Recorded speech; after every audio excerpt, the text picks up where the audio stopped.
Welcome to the ASMR History Channel. I'm Sophie, and today we embark on a tranquil journey through the captivating history of Rome. Let the soothing whispers of ancient tales and the gentle rustle of historical narratives guide you through the corridors of time. Join me as we explore the timeless allure of the Eternal City, where whispers of emperors and echoes of gladiators intertwine to paint a portrait of Rome's rich and vibrant past. Relax, unwind, and immerse yourself in the whispers of history with me, Sophie, on the ASMR History Channel. Rome was a chaotic entity, both literally and figuratively. The messiness of living in Rome, managing its intricacies, and even discussing its vast history reflects its complex nature. This complexity, however, is part of its allure. There is no singular history of Rome, but rather a tapestry of narratives from different eras, provinces, social strata, and external viewpoints. Today, my objective is to provide a comprehensive history of Rome as a Mediterranean civilization state. This will involve looking beyond the typical focal points of warfare, literature, politics, and architecture, though each of these areas is fascinating in its own right. Instead, we will explore the very essence of Rome, the collective consciousness embodied by the Senatus, Populusque Romanus, or the Senate and people of Rome. The acronym SPQR was not merely a label, it was a shared promise that endured through centuries of transformation. This enduring commitment gives Rome its unique character. Appreciating Rome requires recognising not only its ultimate achievements, but also the meticulous and deliberate efforts invested in its cultivation and preservation. As we will soon see, early Roman history unfolds gradually, with each generation contributing to a grand vision they would never see completed. This dedication is truly remarkable. So, as we journey from Rome's earliest beginnings through 2 millennia of glory, triumphs, and comical misadventures, let's dive into the rich and multifaceted history of Rome. The construction of Rome was not an overnight feat, but a product of intentional and deliberate effort. Roman civilization, as we understand it today, was shaped by countless individuals, men and women, young and old, the weak and the powerful, who worked over millennia to create something extraordinary. While we can easily observe their monumental achievements across 3 continents, the cultural foundation underpinning the grand idea of Rome is less obvious. To uncover this foundation, we must delve into the origins of Roman history and examine what pivotal events led to its rise. Unfortunately, the earliest records of Roman history were obliterated when the city was sacked and burned by a tribe of Gauls in 390 BC, leaving us with Roman legends, which are often more myth than fact and heavily propagandistic. Despite this significant challenge, we can still piece together insights because later, Romans, equally uncertain about their origins, were driven by a fervent curiosity to uncover their past. In the absence of concrete evidence, they constructed a narrative from fragmented myths and historical glimpses, reflecting the Rome they came to know. This intricate tapestry of folktales, refined over centuries and finally codified around the turn of the millennium, provides us with valuable insights into the cultural aspirations and intentions of early Rome. By unravelling this Roman creation myth, we can better understand the foundational roots of Rome and appreciate the profound legacy it left behind. If we believe the Roman version of their origins, it goes like this. Around 1100 BC, as Troy was burning, a fortunate prince named Aeneas managed to escape. He eventually arrived in Italy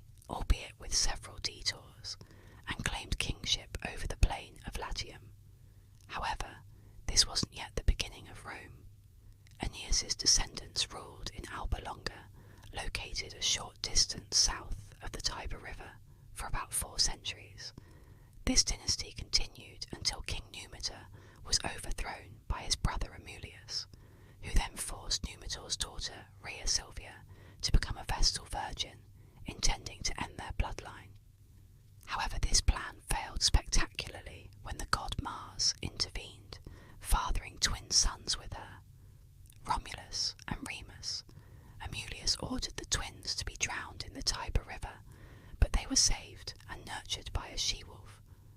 Later, shepherds took them in, giving them a unique set of parents, one divine father, 2 mothers, 1 human, and a wolf.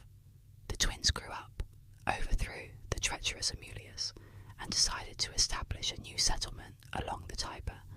A quarrel between them turned deadly, with Romulus killing Remus in what would be the first of many instances of Roman infighting. This event marked the founding of Rome in 753 BC, named after Romulus. With his rule secured and the city established, Romulus set about populating his new town. He welcomed criminals, exiles, and other outcasts, and orchestrated the mass abduction of the Sabine women to ensure future generations for Rome. Following the example set by Mars, the Romans learned to be aggressive and strategic. Romulus also established several fundamental aspects of Roman society, including the tribal system, the division into patrician and plebeian classes, marriage laws, the patron-client relationship, and even the Senate. Following Romulus, 6 more kings ruled Rome, with the last 3 from the Etruscan Tarquini clan.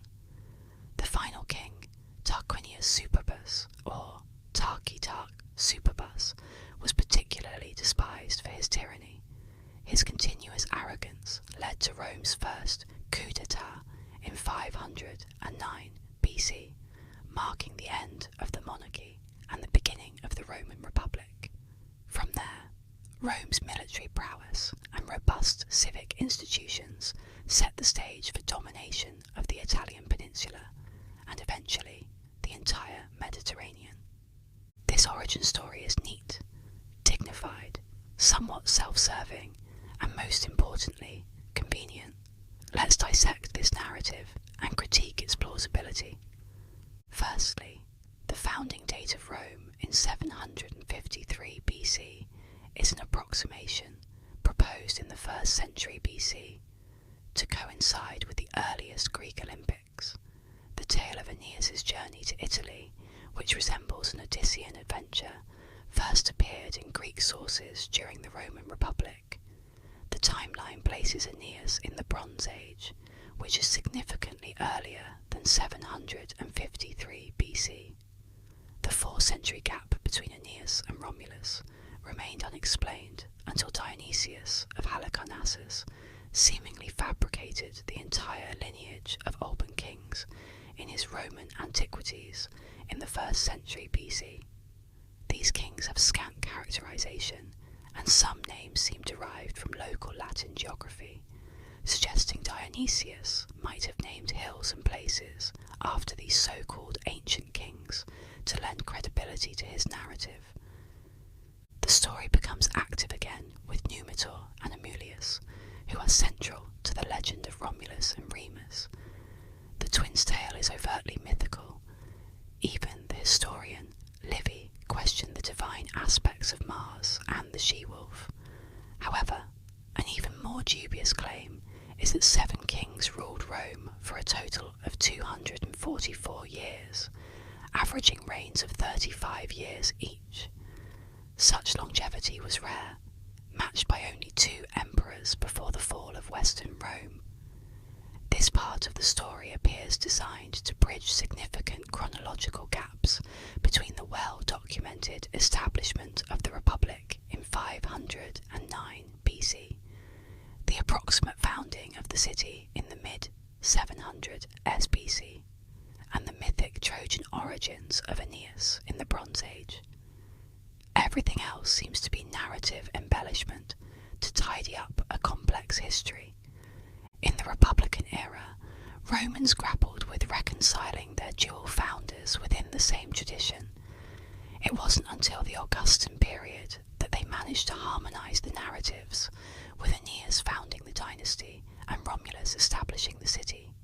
Unlike other classical states, such as Athens, which embraced multiple founder heroes, the Romans in the 1st century BC sought to unify their diverse stories into a single, continuous historical narrative.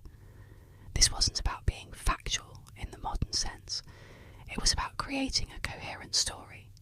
Thus, the Alban kings were retroactively inserted to fill chronological gaps.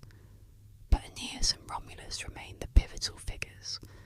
This mythological framework only needed to resonate with Romans, especially given the lack of records predating Rome's first sack in 390 BC.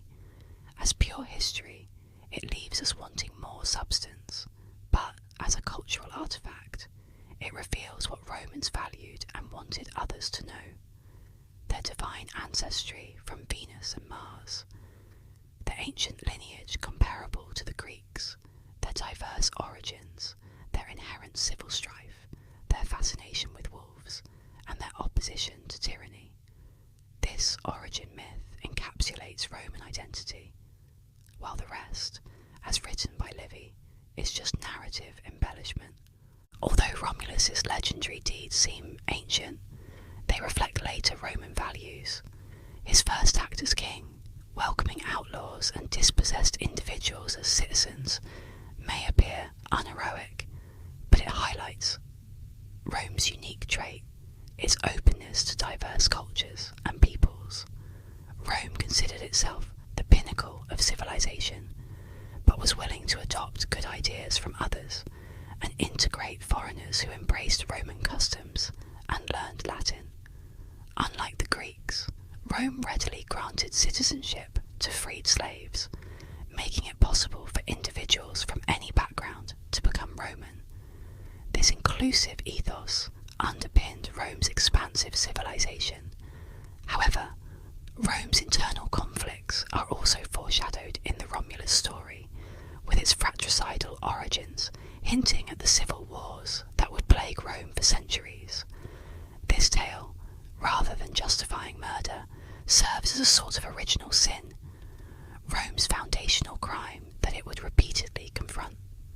These narratives, solidified in the works of Livy and Virgil 7 centuries after Rome's founding, are our primary sources until archaeological discoveries shed more light on early Rome. As we move forward in time, Rome's historical image becomes clearer, particularly with the ousting of King Tarquin, the establishment of the Republic, and the development of civic institutions. However, their origin story grows more significant as it reflects Rome's evolving identity. The roots of Rome may not tell us much about the earliest Romans or their actual practices, but they reveal the qualities the Romans valued: cunning, adaptability, and resilience. Over the next 2 millennia, the Romans would indeed prove to be crafty bastards. Rome's expansion wasn't driven by an initial grand plan of conquest. Instead, after freeing themselves from Etruscan control and enduring the Gauls' invasion in 390 BC under Brennus, the Romans sought to secure their territory by neutralizing frontier threats. This process of expanding defense continued indefinitely. Individuals had personal or political motives, but collectively, this doctrine propelled Rome to conquer Etruria, Samnium, Magna Graecia, Carthage, Macedonia, Gaul, Syria, Egypt, Germania, and Parthia. There was always a new enemy to face, but to understand this gradual expansion, we need to examine Rome's enemies one at a time, just as the Romans did. In its early history, Rome experienced a turbulent relationship with its neighbours: the Etruscans to the north, the Samnites to the south, and later the Greek colonies of Magna Graecia further south. This spear-righted rivalry, quite literally involving spears, saw frequent clashes and conflicts. Amidst this turmoil, Rome was gradually developing its infrastructure and institutions, constructing walls, streets, a sewer system, stone temples, buildings, a governmental system inspired by the Greek polis, and a religious system akin to the Greek pantheon. Greek influence permeated early Roman institutions significantly. By the time the Romans expelled Tarquin and vowed never to have a king again, many of the republic's structures were already established, including the Senate, the patrician nobility, and the citizen assembly. The shift to a republic was more a reorganization of power than a dramatic political revolution. The goal was to make the government more public and participatory, reflecting the term republic, derived from the Latin res publica, meaning public thing. The government was led by two annually elected consuls, praetors, who oversaw the justice system, and quaestors, who managed state finances. Aediles were responsible for city maintenance, handling food, games, infrastructure, and other civic matters. The Senate, while not directly legislating, issued policy opinions that were promptly implemented by respective officials. Most magistrates and senators in the early republic were patricians, leaving the plebeians, the common folk, feeling excluded from this so-called res publica. Unsurprisingly, the plebeians sought political and social rights and were determined to achieve them. During various military campaigns, plebeians, who made up the bulk of the army, would strike by sitting on a hill until the Senate granted their demands, such as the right to marry patricians, hold governmental positions in a special assembly, elect their representatives, or even serve as consul. By 287 BC, plebeians and patricians were essentially equal in all but name. This inclusive political evolution demonstrated the Roman Republic's unique blend of monarchy, aristocracy, and democracy. According to the historian Polybius, this mixed constitution and governance flexibility were among Rome's greatest strengths, providing a robust backbone for over 2,000 years, supporting the civilization's longevity. Shifting focus back to Rome's military history, the early Republican period progressed slowly. The struggle for plebeian rights spanned over 2 centuries, and the conquest of the Italian peninsula was equally gradual. Rome adopted a cautious approach, advancing in small steps and taking its time. This deliberate pace contrasted sharply with the rapid expansion of the Macedonian conquest to the east, which often led to fragmentation. Throughout the 4th and early 3rd centuries, Rome fought various neighbours and gradually extended its influence to the Bay of Naples, a modest advance given the time taken. Rome's military strategy centred on the doctrine of expanding defence, avoiding aggressive expansion, but engaging preemptively if an attack seemed imminent. Rome's wars were framed as just and pious, securing divine favour and ensuring a defensive posture, albeit with a readiness to strike first when necessary. That's how Rome managed to conquer the world, albeit defensively. By 280 BC, Rome had successfully taken control of Samnium and then set its sights on Magna Graecia in southern Italy. Magna Graecia, eager to retain its land, sought help from Greece, bringing in the formidable Hellenistic king, Pyrrhus of Epirus. Pyrrhus fought 2 battles against the Romans, emerging victorious, but with such heavy losses that he abandoned the campaign. After a detour to Sicily, he fought the Romans again, lost, and finally retreated to Greece. His costly victories gave rise to the term Pyrrhic victory, symbolising a win that comes at such a great expense that it is scarcely better than defeat. With no one left to defend Magna Graecia, Rome moved in, colonising the region. Unlike some conquerors who destroyed everything, Rome often preserved existing systems, city. However, a notable exception in Roman history is the Punic Wars against Carthage.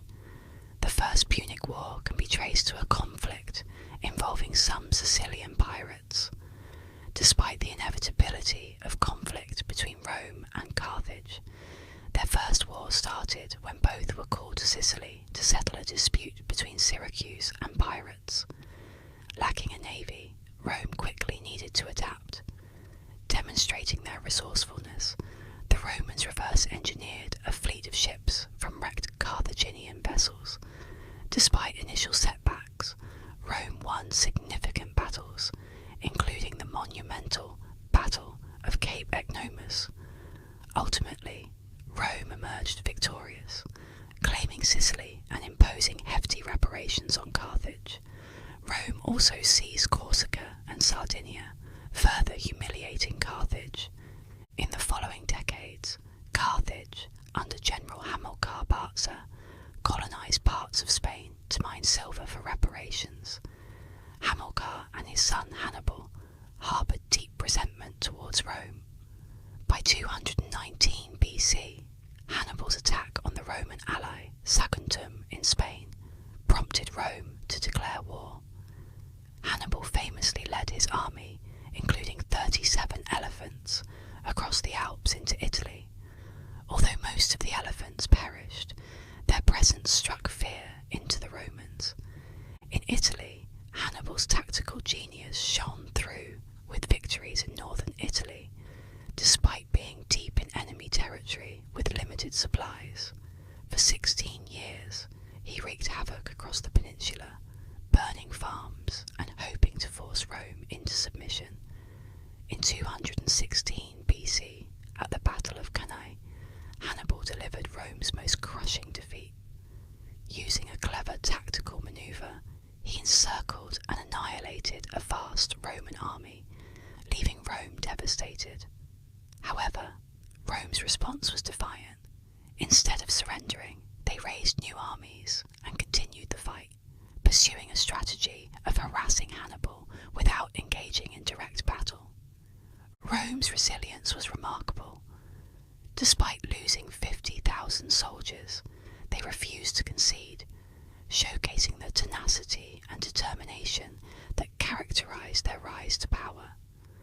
This unwavering spirit allowed Rome to eventually outlast Hannibal and maintain their dominance. In 211 BCE, the young Publius Cornelius Scipio accepted a generalship for the Spanish campaign, widely considered a suicide mission. Surprisingly, he spent the next 5 years successfully driving the Carthaginians out of Spain. After his campaign, he devised a brilliant strategy to bring the fight back to Carthage. However, the Senate, believing this to be another doomed endeavour, allowed him to proceed but refused to fund his armies. Undeterred, Scipio raised a couple of legions in Italy and Sicily and made his way to North Africa. Predictably, he faced no other outcome.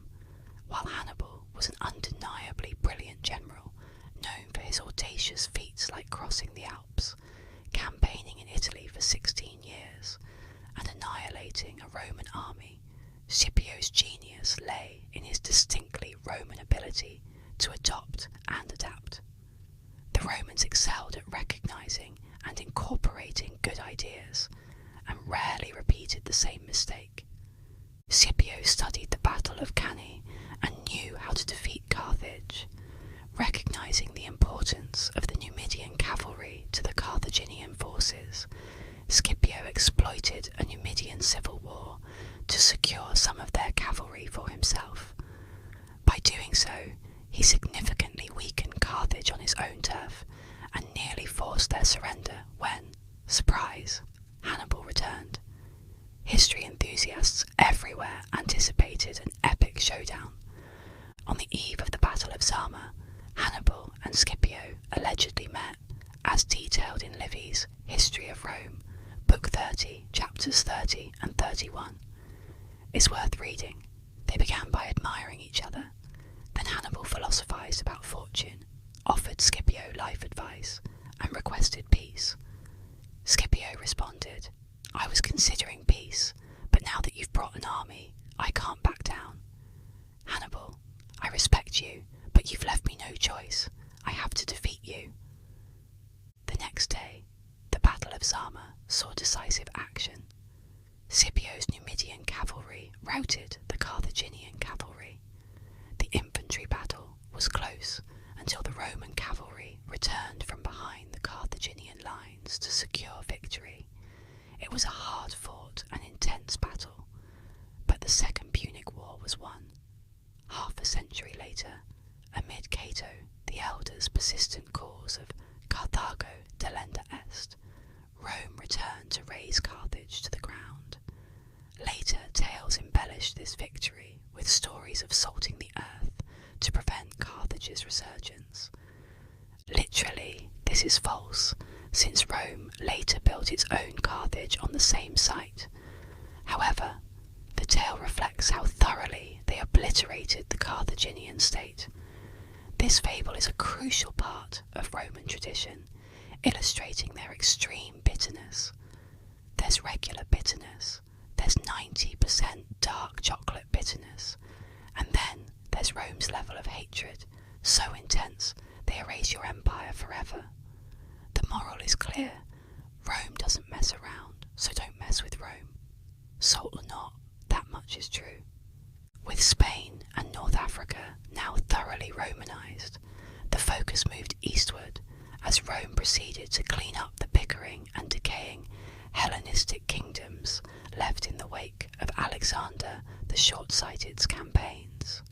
The Macedonians had aided Carthage in the Punic Wars, giving Rome ample reason for military action. And military action, or bespearment, as I whimsically call it, is the act of getting stabbed with a spear. Anyway, during that conflict, the Seleucid Greeks aided the Macedonians, which Rome also viewed as provocation, not wanting to extend themselves too rapidly, and also because their army wasn't quite large enough yet. Rome paused at Greece for most of a century, focusing on crippling the armies of the eastern Mediterranean, so they posed no direct threat. This shift marked a much more aggressive Roman stance on conquest. It was crucial that Italy be unified through diplomacy and generosity, because it was Italy. However, these new territories were explicitly deemed provinces of Rome. Despite Rome still being a republic without an emperor, it undeniably had an empire by this time. After conquering Greece and acquiring the kingdom of Pergamum through a will, Rome was clearly the dominant force in the Mediterranean. But there was one thing their expansion defence could not guard against: themselves. By the mid-100 SBC, Rome had become skilled at exporting violence. In 146, they concluded the Punic War trilogy by burning Carthage to the ground, and in the same year, the Roman army looted, destroyed, and enslaved the inhabitants of Corinth, finalising their conquest of Greece. This was a great year for Roman cartographers, who happily shaded Greece and North Africa red, but a mixed blessing for the new subjects, not citizens living there. Violence was a core component of Roman statecraft abroad, and with the close relationship between the military and political establishments, it was only a matter of time before this approach influenced local politics. Oh no! With that ominous introduction, let's meet the Gracchi brothers. Members of the lower plebeian class, these brothers were the sons of a consul and general, and the maternal grandsons of the renowned general Scipio Africanus. During his political career, the elder brother Tiberius worked to reform land rights to be more equitable. The plan was that no one could own more than half a square mile of public land acquired by the state during wars. A notable amount of public land had been recently acquired by the state during wars. His idea was to divide this land into small lots for poorer citizens, so that all, well, not all, the citizens had a farm and livelihood of their own. The thing is, a version of this law had existed since 367 BC, but it was unenforced, allowing wealthy Romans and generals to accumulate vast amounts of public land during recent conquests. Naturally, the reason this law was ignored was the same reason Tiberius struggled to reinstate it. Rome's wealthiest citizens, often senators, had much to lose from a law that capped a major source of their family wealth. However, Tiberius himself was not a senator. In 133 BC, he held the office of tribune, traditionally the only office available to the lower plebeian class. Over generations, reforms and classic bullying eroded the barriers between patricians and plebeians, and the tribune had significant power, including the authority to veto many government actions and upper magistrates. Tiberius's father used this veto to save Scipio Africanus from a sham bribery trial in the 180 SBC, which supposedly led to Scipio's daughter being quickly betrothed into the Gracchi family. This sidebar aside, the relevant point is how Rome's weaponized gridlock pressured the Senate to act in the plebeians' interest. But this time, as Tiberius pushed his legislation through the plebeian assembly, the senators persuaded an aristocratic-leaning tribune to veto it.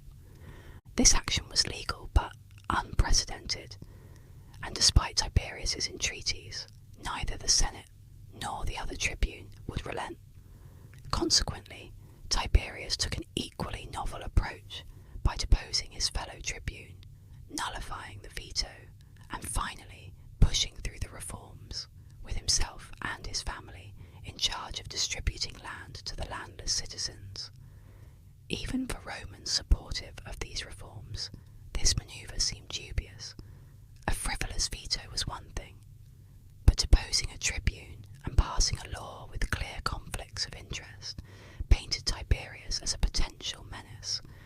Suddenly, Rome's proto-socialist favourite became controversial. The political manoeuvres here are a compelling illustration of how Romans began eroding constitutional norms before ultimately dismantling the Republic. But let's stay focused. I promised a body count, so here comes the exciting part. Fearing prosecution after his term ended, Tiberius made another unprecedented move by running for a consecutive second term as tribune, which his opponents saw as a tyrannical power grab and a direct threat to their wealth. Unfortunately for them, the land reform was popular, and Tiberius's adversaries in the Senate feared he would win re-election. So the Pontifex Maximus and several senators went to the assembly, intending to cause chaos and halt the vote count. However, the ensuing conflict escalated, and without any weapons, they used what was at hand, ultimately beating Tiberius to death with clubs and chairs. Later on, stabbing Caesar with knives was one thing, but using chairs, that's a full body workout, requiring intent and persistence. This marked the first time Roman political violence turned inward, spilling into Republican politics. With that bloody threshold crossed so dramatically, it certainly wouldn't be the last. The senators were already too deeply involved to retreat, so they proceeded to kill another 300 of Gracchus's supporters, thus introducing political martyrdom and removing any hesitation about the efficacy of assassination. Now, regarding Tiberius's brother, Gaius, his story is equally intriguing. Unfazed by his brother's gruesome fate, Gaius embarked on even more radical reforms when he became tribune in 123. These new policies included overhauling the provincial tax system, so income returned to Rome instead of the governors, using the new revenue to offer low-cost wheat to the Roman people. Additionally, he curbed bribery in the courts and stopped the Senate from favouring certain consuls.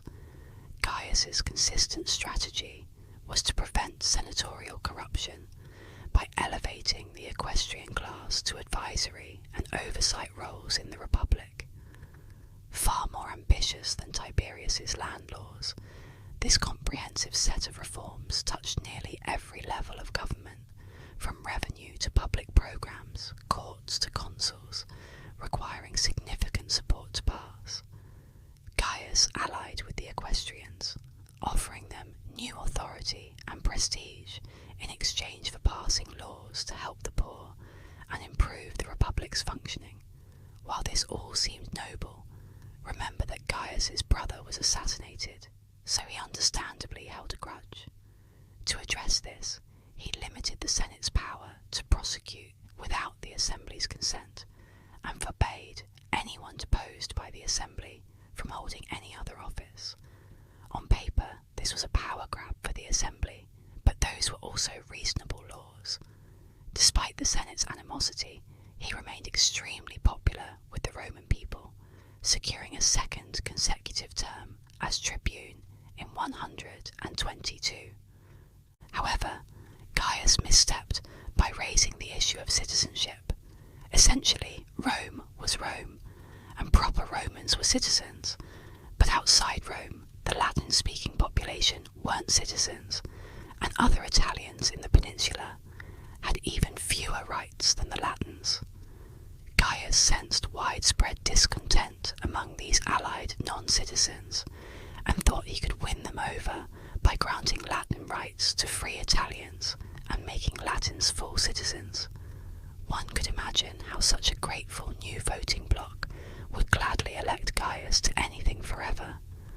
But while this solution was clever, it was intensely unpopular with every class of Roman citizen, causing the measure to fail completely, his popularity to plummet despite his remarkable reforms, and he lost his next election for tribune handily.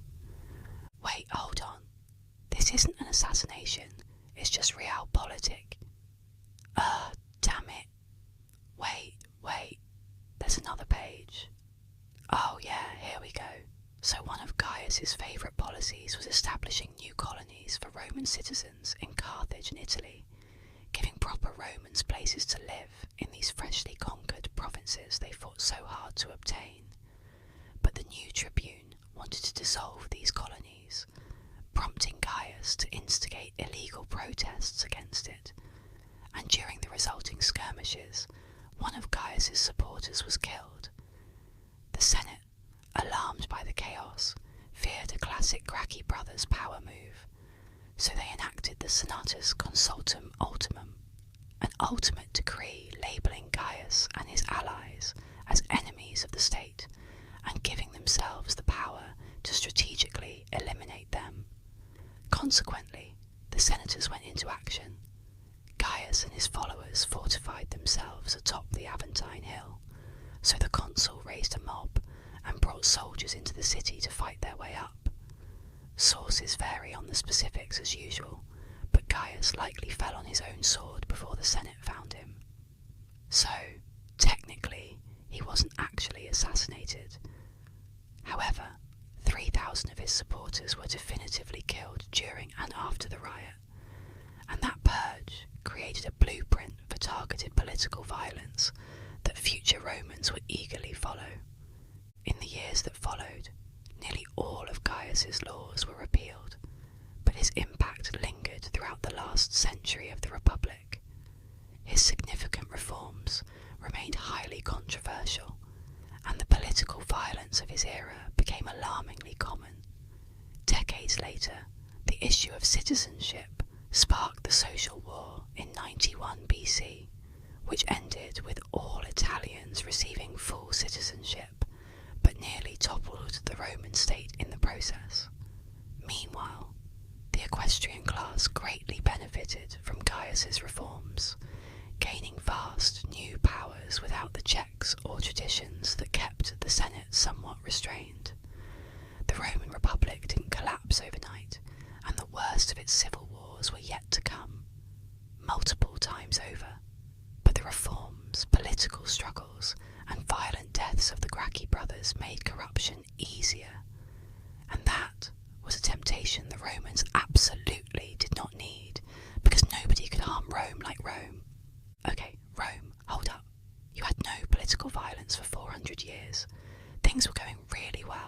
Please don't mess this up. Oh, wow. Yeah, they really messed this one up, didn't they? Geez, yikes, where do we start? Well, crises like the Gracchi derive partly from the Roman patron-client system, where a wealthy and influential Roman provided for his clients, who in turn supported him politically. This worked fine on a small scale, but became problematic when people tried to buy public support in large amounts. On top of that, there were 3 mass slave revolts in Sicily and Italy. Then there was the Social War, where most of Italy revolted against Rome, resulting in all Italians being granted full citizenship. And let's not forget the Catiline conspiracy to overthrow the consulship of Cicero. All those civil wars were resolved, but still, that's a lot of internal conflict in just 50 years. However, the worst by far were the factional civil wars between the populist populares and the aristocratic optimates. These included the 2 civil wars between Marius and Sulla. Gaius Marius, a 7-time consul and general who conquered parts of North Africa and resolved the Social War, led the populares. The optimates, led by Lucius Sulla, another successful general, were the ones who had assassinated the Gracchi brothers. Satisfied with their past actions, when Sulla returned from a campaign in Anatolia, he marched his army into Rome, declared himself dictator, and massacred his rival populares twice. He did all of that twice. That's significant. In 50 years, we went from no Romans being killed over politics to armies marching on Rome and carrying out prescribed hit lists of political enemies. Things were really, really bad in the 1st century. For now, let's recap. Rome began as a small, inconsequential city and expanded very gradually through deliberate strategies. First, it conquered Italy, then the islands, then Spain, and soon after, Greece, North Africa, and Anatolia. What amazes me is that a typical Roman would only witness a small part of this expansion. Whether by design or not, the Romans were patient. Their blend of intelligence, skills, and strategic restraint allowed them to build something greater than themselves. As Rome grew, it seemed to be creating a world far more substantial and stable than the chaotic conquests of a young Greek on a horse. But, as we'll see, this stability only lasted as long as Rome exercised restraint, which wasn't guaranteed. The Roman Republic, perhaps the ancient world's most brilliant form of government. It had a tough time in its later years, but with the right leaders, I believe it could continue for centuries, like this guy right here, Julius Caesar, who I'm sure will do everything possible to preserve the Republic. We've seen that as Roman politics became increasingly factional and Roman territory expanded, the frequency of civil wars rose dramatically, with barely a decade passing between 135 and 30 BC without some form of internal conflict. It's honestly a minor miracle that Rome didn't permanently split before we even got to Caesar. So, as we move forward in history and discuss our old friend Julius, I want to consider whether the Roman Republic, not Rome itself, but specifically its republican system of government, was doomed to fail, or if it had any chance of survival. Because answering that question is crucial when we evaluate figures like Caesar and Augustus and their actions. But since I'm impatient, I'll give you my answer now. I believe the Republic had almost no chance of surviving on its own. 0. You saw what happened in the 1st century. You know the state Rome was in. Individual motives were irreversibly misaligned with the state's welfare. I love the Roman Republic. It's one of my favourite systems of government ever, but it was doomed. So, with our frail republic on its last legs, let's meet the man who put it out of its misery, Julius Caesar.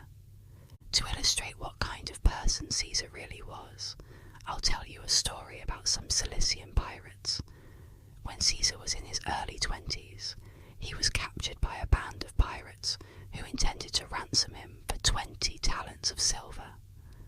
There's no agreed upon conversion between talents and US dollars, but for our purposes, let's say 1 talent is about $1 million. When Caesar heard this amount, he laughed and demanded they ask for a more respectable 50 talents instead. The pirates, charmed by Caesar's overwhelming confidence, and sharp cheekbones I might add, were happy to keep him around for the sheer entertainment. He played games with them, told stories, and even wrote poems and speeches for them.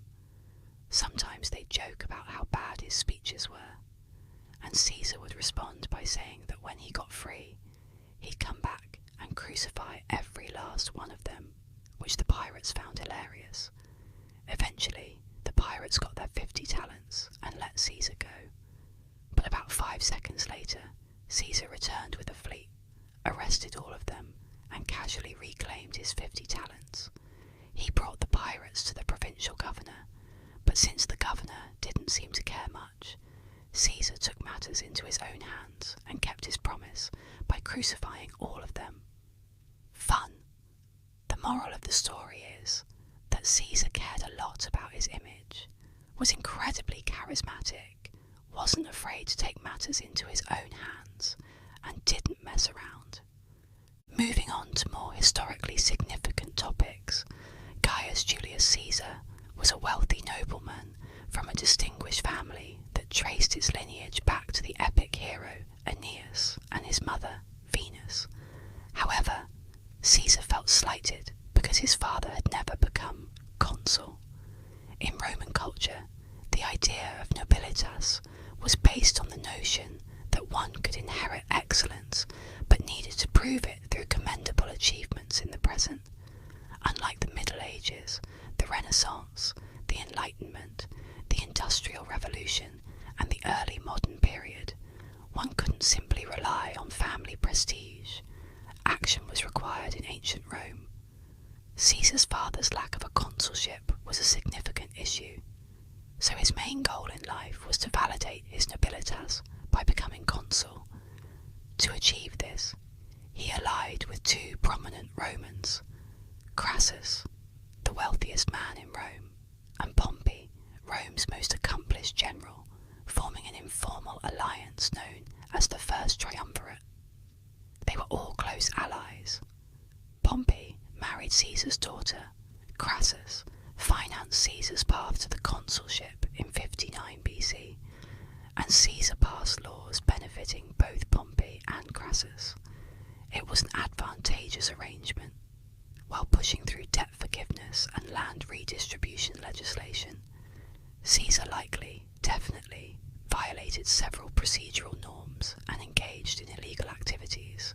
However, as consul, he held imperium, the Roman equivalent of a gold Mario star, which protected him from prosecution while in office, regularly overriding his co-consul's vetoes on the principle of "because I said so," and filling the city with legionaries to intimidate political opponents were definite no-nos to the Roman elite, but no one could effectively oppose him. During Caesar's year in power, he was secure, but once his consulship and imperium ended, he became a significant target. He needed to maintain his imperium until he could run for consul again in 10 years.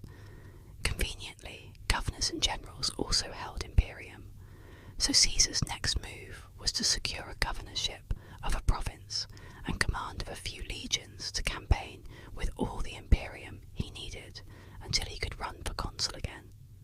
Some senators, fearing Caesar would do exactly that, tried to downgrade his guarantee for governor of a province to, essentially, governor of the Italian woods.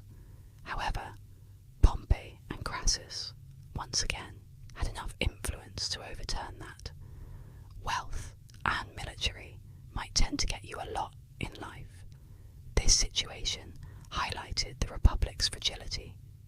Anyone with enough connections and resources could disrupt the normal flow of government and steer it for personal gain. As a result, Caesar secured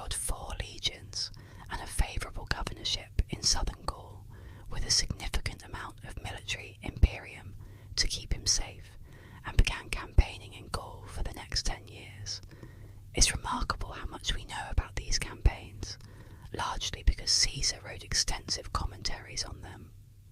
This was crucial as he justified his continued campaign in Gaul year after year by showcasing his prowess and success, building support among the Roman people.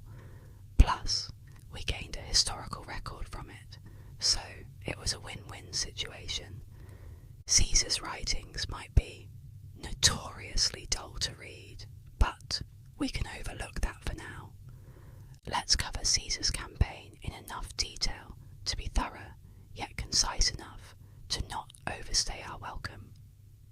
In 58 BC, Caesar launched an attack on the Helvetii tribe under the guise of defending a Roman ally.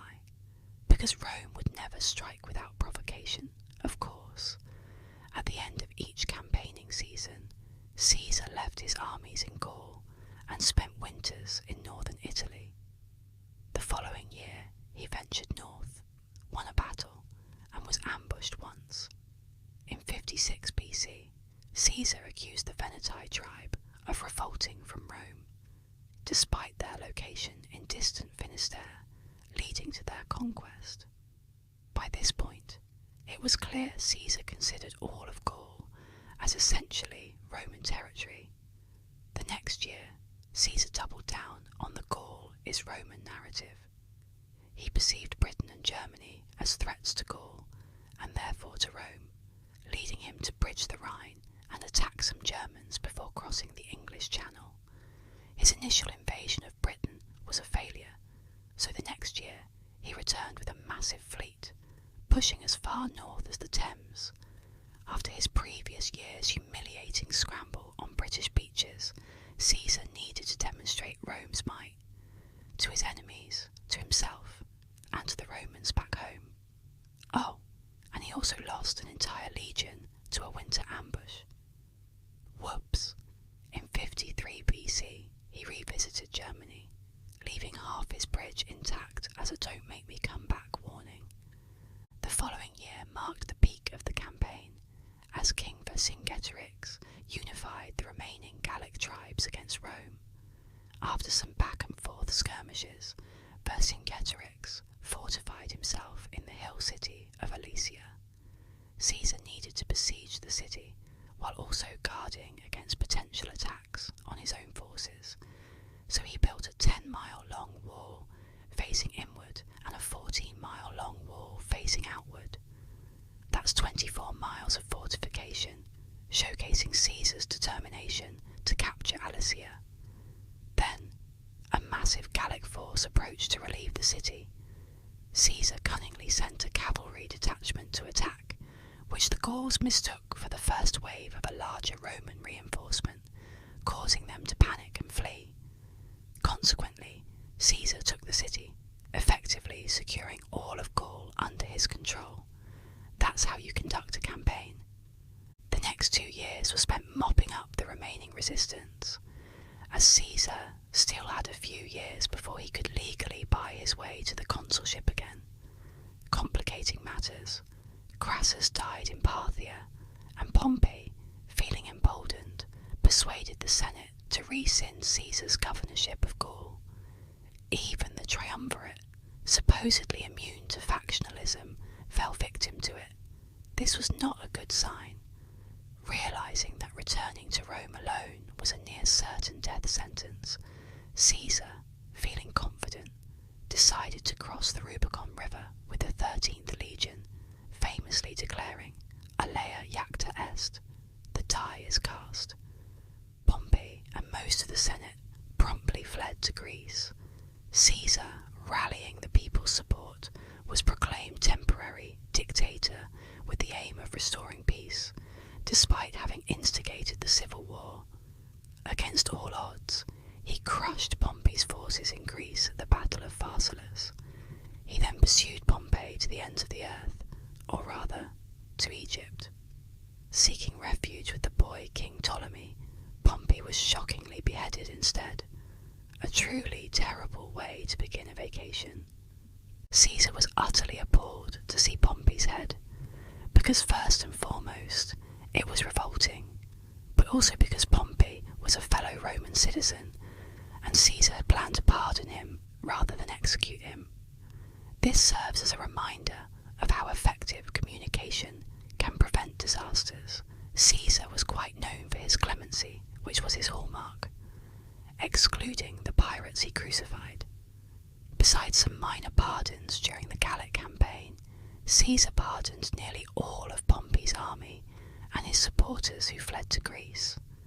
In my view, this is one of the most crucial aspects of Caesar's character. He was undoubtedly a controversial figure, arguably even a menace, but it's vital to balance the positive with the negative, because neither exists in isolation. He violated numerous laws and compromised his integrity just to become consul, yet he introduced moderate reforms that benefited the populace. He caused massive casualties among Gauls and Romans in the wars after his consulship, but he offered clemency more generously than any other Roman might have. Though he essentially made himself a king after being appointed dictator for life, he was adored by the people and used his power to stabilize Rome. Overall, he accomplished significant and lasting good for Rome's citizens, albeit through politically dubious means driven by power-hungry motivations. He's a deeply controversial figure, then and now, with even his noblest achievements tainted by bloodshed and crime. My aim is to present a comprehensive perspective, helping you understand the dilemmas faced by people like Brutus when plotting to assassinate him. But I'm getting ahead of myself. Or rather, ahead of myself. Awkward. While in Egypt contemplating what to do with poor Pompey's head, Caesar was manoeuvring both politically and romantically with Queen Cleopatra, supporting her in her civil war against her brother. This arrangement was mutually beneficial. Cleopatra could rely on Caesar's Rome to support, rather than annex Egypt, and Caesar could count on Cleopatra's Egypt as a steady source of food, aiding his generous public food programs.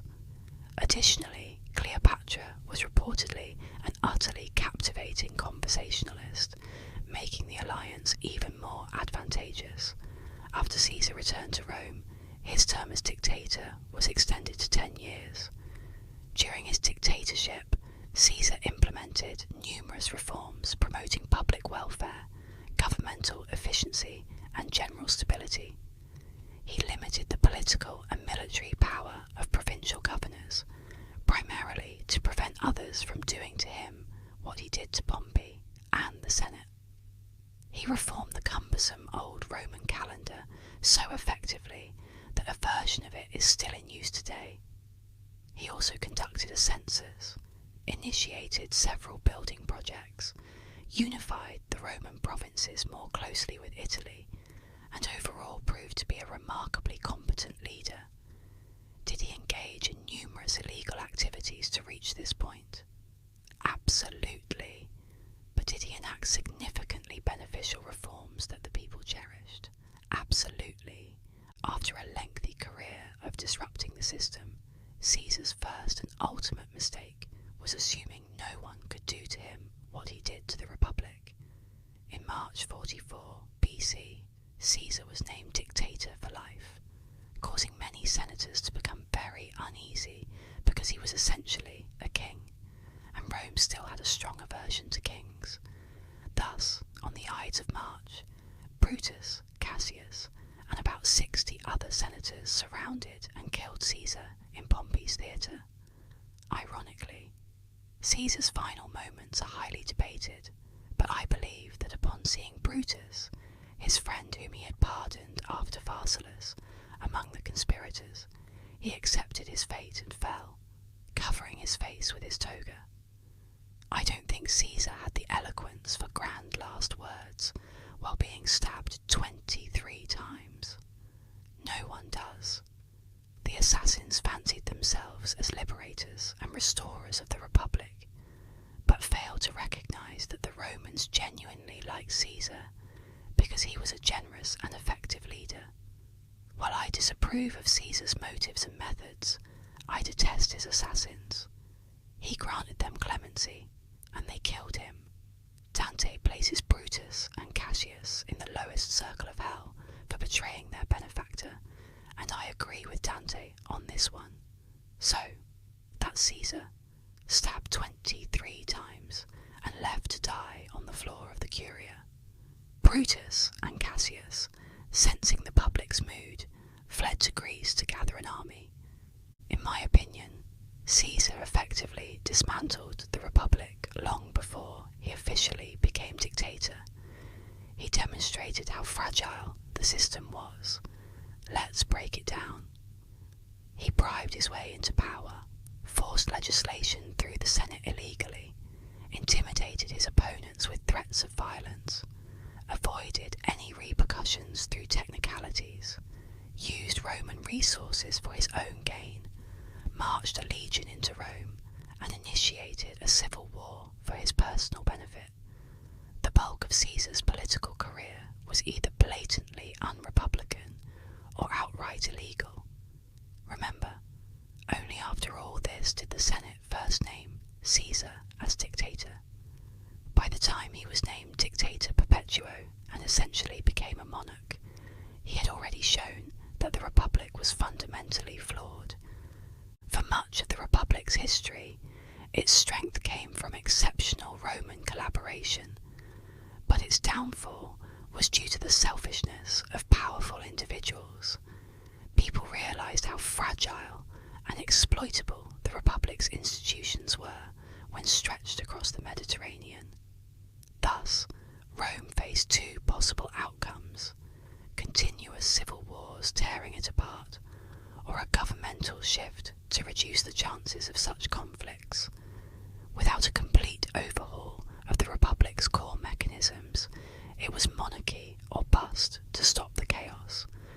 While Augustus becoming emperor was not guaranteed, Rome's shift from a republic to a monarchy was inevitable for its survival. It's paradoxical, but Caesar saved Rome by destroying the unstable and unworkable republic. He exploited its institutions, but in doing so demonstrated the effectiveness of a strong central government, laying the foundation for Rome's future achievements. Today, Caesar destroys the Republic. Next time, Augustus builds an empire. With Caesar dead, where do we go from here? Let's dive into history and find out. If you were one of the senators who had just assassinated your dictator, your first move would be to flee. The assassins thought they were about to restore the Republic's former glory, but didn't expect Caesar's immense popularity among the people. They didn't receive the applause they anticipated, so Brutus, Cassius, and others fled to Greece to gather an army. Back in Rome, Caesar's body lay on the Senate floor. Part of the Senate was absent, and those present mostly disliked Caesar. A power vacuum emerged. Consul Marcus Antonius, Caesar's ally, attempted to position himself as Caesar's avenger, to rally popular support and fill the void. He managed to compromise, granting the assassins amnesty if Caesar's reforms remained. However, like Caesar, Antony found that while the people liked him, the Senate, particularly Cicero, did not. After his consulship, Antony left to govern Cisalpine Gaul. With Rome in chaos, let's turn to Augustus, then known as Gaius Octavianus, after his father. Historians call the pre-imperial Augustus Octavian for clarity. Octavian, Caesar's great-nephew, was fairly close to him. At the time of the assassination, he was studying in Epirus, and upon learning of Caesar's death, rushed to Rome. In Italy, he read Caesar's will and received the most valuable thing Caesar could give him: his name. From that day, Gaius Octavianus was known as Gaius Julius Caesar, the adopted heir to Caesar himself. That was monumental. Now, Gaius, Little Caesar, Octavian, and Mark, I'll drink and seduce anything, Antony, were both vying to avenge Caesar against the assassins. This was crucial for both of them, because that position would bring not only glory, but also a ton of power. Essentially, Octavian succeeded in this because he was a masterful manipulator of iconography and cultural symbolism, even persuading all of Rome that Caesar had ascended to godhood. The next series of political manoeuvres are honestly overly complicated, but the main point is that most people just wanted to be on the victorious side, no matter which side that was, leading to constantly shifting alliances. Octavian was likely the one pushing Cicero to deliver those scathing speeches against Antony, and after Antony fled north, he had to wrest control of the governorship from another of Caesar's assassins. The Senate, being notably anti-Caesar, supported the current governor and opposed Antony, declaring him an enemy of the state. The Senate wanted to send a legion or two to deal with Antony, but lacked an army. Octavian, however, had assured Caesar's veterans that he could pay them if they remained loyal to him. So Octavian, interestingly, allied with the Senate to fight Antony, which, on paper, seems illogical, because you know, the whole Caesar's Avenger thing. In reality, however, Octavian was very pragmatic, and if aiding the anti-Caesar Senate against the pro-Caesar Antony seemed politically advantageous, he'd do it without hesitation. As such, Octavian and the two consuls that year marched up to Mutina against Antony. Octavian's senatorial army won, but both consuls were killed in the battle. When the Senate asked Octavian to disband his army, he replied, "Ha ha, that's a good one, no," and joined forces with Mark Antony to march on Rome with 8 legions and politely demand that the Senate declare him consul or else.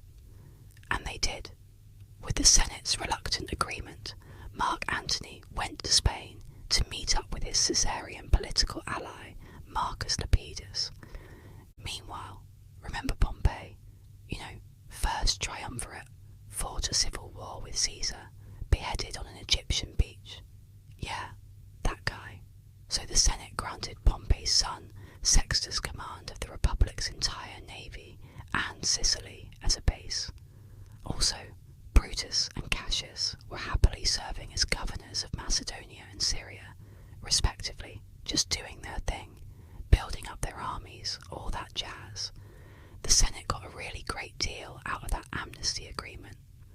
Following the misunderstanding at Mutina, Octavian allied with Mark Antony and his friend Lepidus to form the Triumviri Rei Publicae Constituente, in English, the triumvirate for the reconstitution of the Republic, and in simpler terms, the 3 guys for making Rome avoid another civil war team. Unlike the first triumvirate, which was an informal political alliance between Pompey, Crassus, and Caesar, this second triumvirate, created by plebiscite, was a legally recognised entity that gave each triumvir full dictatorial power, so everything they said or did was law.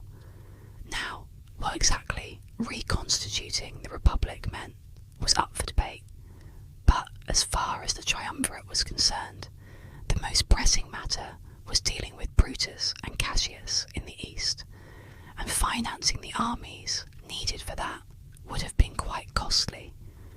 The Senate would likely have opposed this because, in their view, the formation of the triumvirate was nothing more than the plebeian assembly handing over Rome to a few Caesar followers playing dictator. So, the triumvirate had to contend not only with the distant threat of the assassins, but also with local hostility in the Senate. To resolve this issue, they split the difference and killed all of them. The triumvirate took a page out of Sulla's book and drew up a hit list of Rome's enemies, which conveniently included about 300 wealthy anti-Caesarian senators and around 2,000 landowners in Rome. The kicker is that everyone's assets were seized upon their death, So the triumvirate conveniently amassed insane amounts of money by eliminating their political enemies. The proscriptions began with that initial 2,000,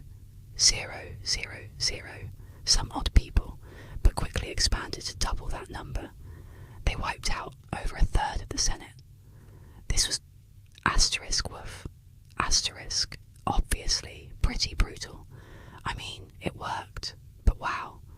They killed Cicero and displayed his head in the forum.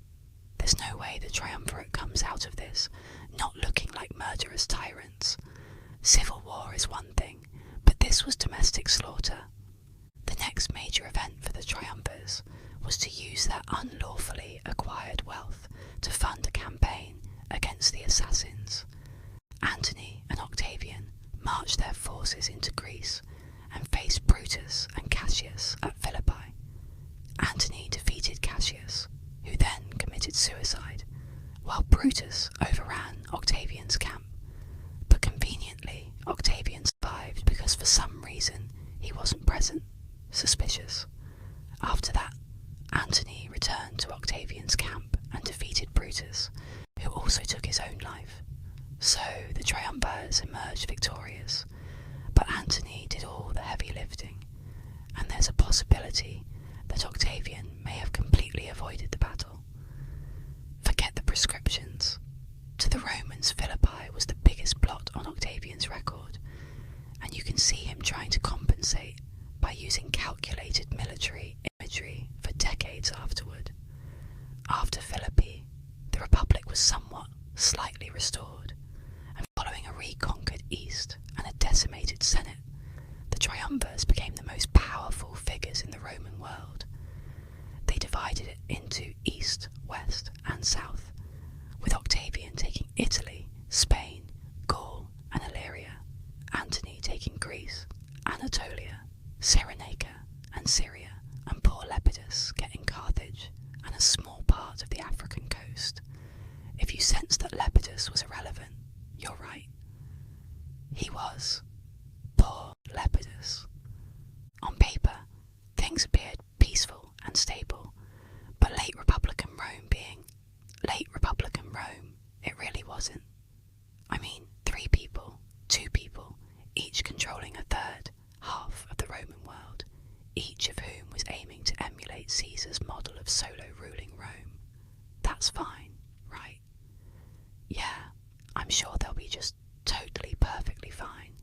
No stress.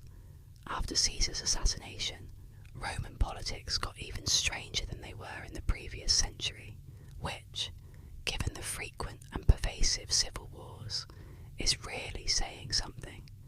After the military success of the triumvirate, the collective Roman citizenry hoped desperately that it wouldn't immediately lead to another war. Well, bad news, folks.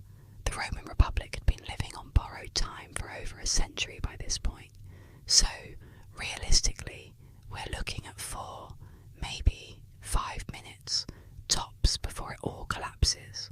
Fun times, right? The period of peace following the defeat of the assassins and the decimation of the anti-Caesarian senators in the notorious proscriptions was uneasy, to say the least. Memories of numerous battles fought, Italian fields burned and soaked in Roman blood, and family members killed were fresh in everyone's minds. So many people doubted that they were looking at a long-term solution. In poetry, this era is called the Great Fear, when everyone was extremely anxious about civil wars, fearful, you might say, and 100% certain that there would be more of them. Rome's greatest poets of the time, Horace and Virgil, poignantly capture the constant fear felt by the populace. And, as it happens, the poets were pretty much right about the looming threat of civil war. In the East, Antony was consolidating his power by forming alliances with nearby monarchs to gather money and military strength for his planned campaign to Parthia. But perhaps most significantly, he pulled a Caesar and headed to Egypt to charm Cleopatra. In the West, Octavian faced numerous problems.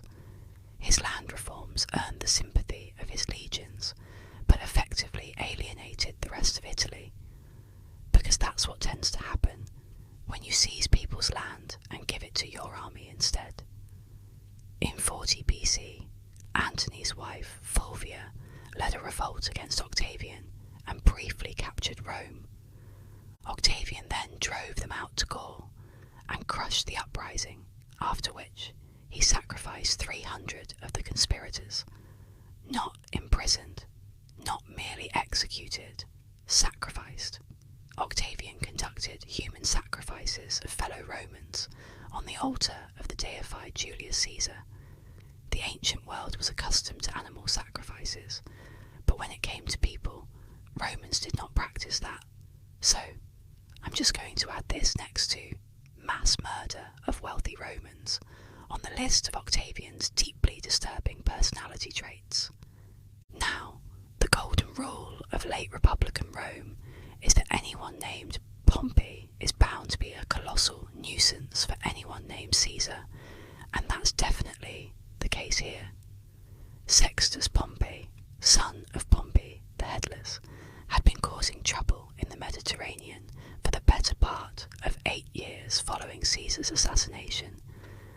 Rome was a mess, and I mean that on every level. Living in Rome was chaotic. Dealing with Rome was chaotic, and in our case, talking about Rome is chaotic. Admittedly, that's like 80% of the fun with them, because there is no single history of Rome. The perspective of every era, every province, every social class, and every outsider is completely different.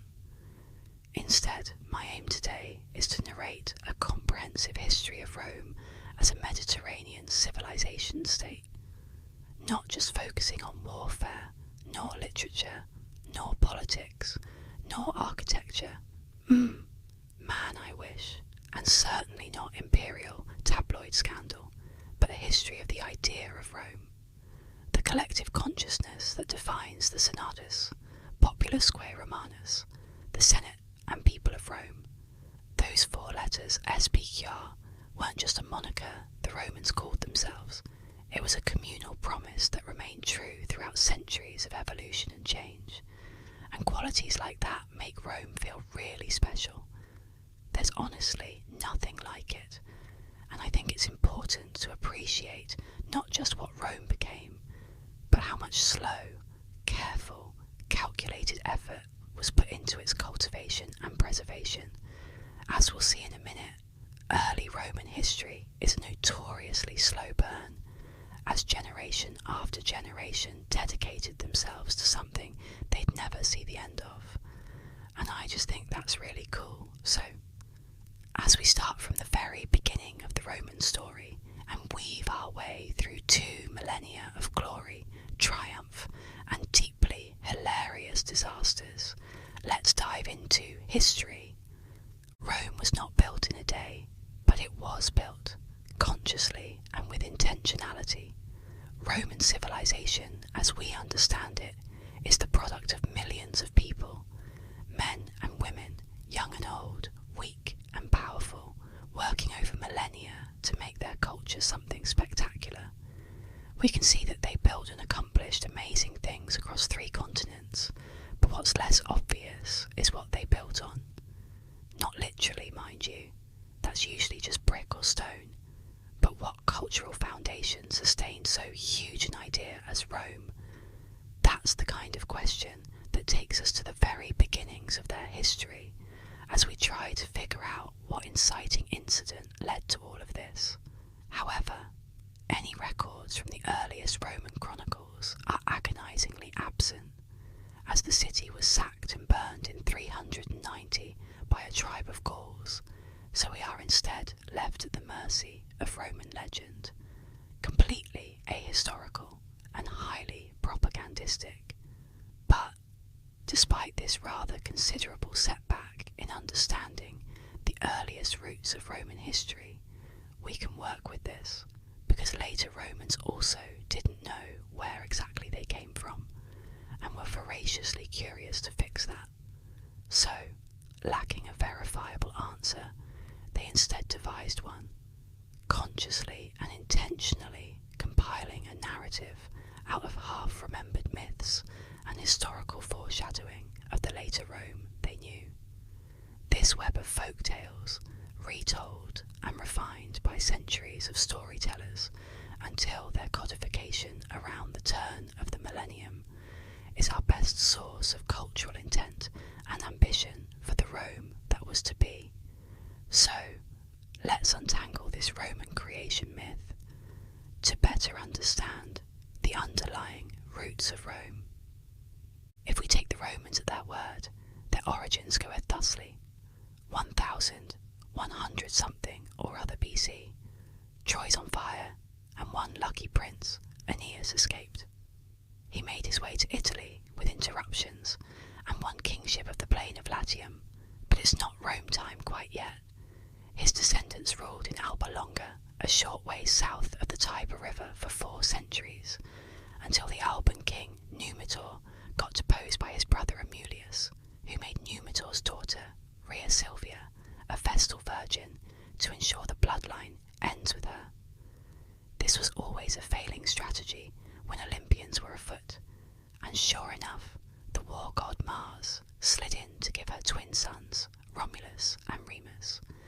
Amulius demanded they be killed river-style, but they were saved at the banks of the Tiber by a she-wolf, who then nursed them through early childhood before they were taken in by shepherds, bringing the twins' parent count to 1 dad, 2 moms, 1 god, and a wolf. They grew up and deposed that nasty, awful Amulius, and later set about founding a new settlement along the Tiber. A brotherly quarrel escalated as they were plotting out the course of their new wars, and Romulus killed Remus in the first, but distinctly not last, Roman-on-Roman violence. So, kids, that's the reason it's called Rome, and not Remi. With his reign secured and the city established in 753 BC, Romulus set about populating his new city by inviting bandits, exiles, and various outcasts, and then seizing the Sabine women en masse to ensure Rome's future generations. Unlike Rhea Silvia, not everyone can claim to have been struck by the god of war, but the Romans definitely took notes from his example. Romulus also introduced several foundational elements of Roman society: the tribes, the patrician and plebeian classes, marriage laws, the patron-client system, and even the Senate, which seemed to spring into existence, fully formed from Romulus' mind. Following him, 6 more kings ruled Rome, the last 3 of whom were from the Etruscan Tarquini clan, with the final ruler being Tarquinius Superbus, also known as Tarq Superbus, who was an absolute tyrant. His continuous tyranny incited the Romans to stage their very first coup d'etat, an exciting event that led to the ousting of Tarquin and the establishment of the Roman Republic in 509 BC. From there, the Italian peninsula was destined to eventually come under the might of Rome's military prowess and effective civic institutions, and it was only a matter of time before the entire Mediterranean followed suit. This origin story is dignified, orderly, somewhat self-indulgent, but above all, convenient. So, let's delve into it and, dissect it thoroughly. To begin with, Rome's founding date of 753 BC is an estimate proposed in the 1st century BC to roughly align with the earliest Greek Olympics. Regarding the story itself, the journey of Aeneas to Italy, the quintessential Roman original character, is suspiciously similar to the Odyssey, and was first documented by Greek sources during the Republic. Aeneas lived during the Bronze Age, well before 753 BC, leaving a substantial 4-century gap between Aeneas and Romulus that was largely unaccounted for until Dionysius of Halicarnassus seemingly invented the concept of the Alban kings in his Roman Antiquities from the 1st century BC. The kings of Alba Longa with minimal characterization, and some can be linked to nearby Latian place names, making it plausible that Dionysius fabricated connections, insisting that specific hills were named after these ancient kings. It's only when we reach the twins' backstory that the Alban kings, Numitor and Amulius, play any significant role. The tale of Romulus and Remus is overtly mythical, and even Livy questions the involvement of Mars and the she-wolf. However, what might be more incredible than divine parentage is the idea that 7 kings ruled Rome for a combined 244 years, averaging 35 years each, a feat matched by only 2 emperors before the fall of Western Rome. This part of the story appears meticulously retrofitted to align a messy chronology between key events. The well-documented establishment of the Republic in 509 BC, the vaguely dated foundation of the city in the mid-700s, and the mythologized Trojan origins of Aeneas in the Bronze Age. Everything else is merely narrative scaffolding. During the Republican era, Romans pondered how their history could accommodate 2 founders within the same tradition, and it wasn't until the Augustan period that they reconciled this by having Aeneas establish the Roman dynasty and Romulus build the city. Other classical states didn't struggle as much with conflicting narratives. Athens didn't mind having multiple founder heroes, including Theseus, but in the 1st century BC, Rome took a naturally evolving storytelling tradition and forced all those disparate elements into a coherent historical narrative. It didn't need to be factual by modern standards, it just needed to fit. Consequently, the Alban kings were retroactively added to tidy up the timeline, while Aeneas and Romulus are the only 2 figures of real narrative importance.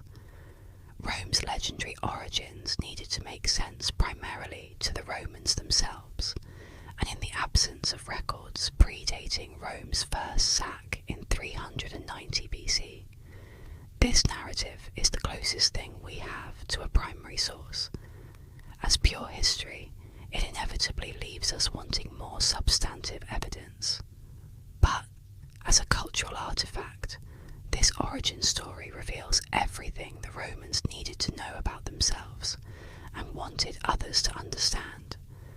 Their heroes are divine descendants of Venus and Mars. Their heritage stretches back to Greek antiquity. They come from diverse backgrounds. Civil strife is in their blood. They certainly have a fascination with wolves, and they overthrow tyrants. That's Rome. Everything else is Livy's additional content. For an allegedly ancient story, 2 of Romulus's actions hint strongly at the future of Roman history, highlighting what later Romans believed to be fundamental to their identity. Romulus's initial act as king was to accept Italy's dispossessed and outlaws as Rome's citizens. Although this might seem unheroic at first glance, it reflects Rome's unique characteristic, its openness to various cultures and peoples. Rome, confident in its superiority and not shy about expressing it, embraced good ideas from anywhere, and was willing to allow any outsider to become Roman as long as they adopted Roman customs and learned Latin. Romans always started as outsiders, whether they were exiles from across Italy or refugees from distant Troy, as the legend goes. Furthermore, Rome was notably progressive in granting citizenship to freed slaves, a quality that set it apart from the Greeks. This seemingly humble story actually enshrines the idea that, regardless of social class or cultural boundaries, anyone could become a Roman, a concept essential for creating a pan-Mediterranean civilization. However, alongside Rome's lofty aspirations, its deepest anxiety is also embedded in the Romulus story. The origins of its ruinously blood-soaked civil wars, starting with the fratricidal act of its founder. This aspect of the story seems less like a justification for future violence, as if the Romans needed one,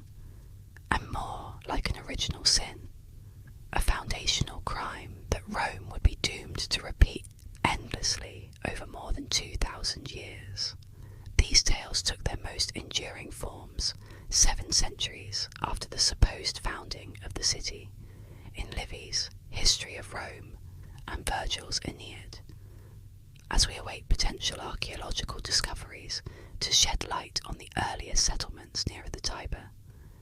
These narratives are all we have.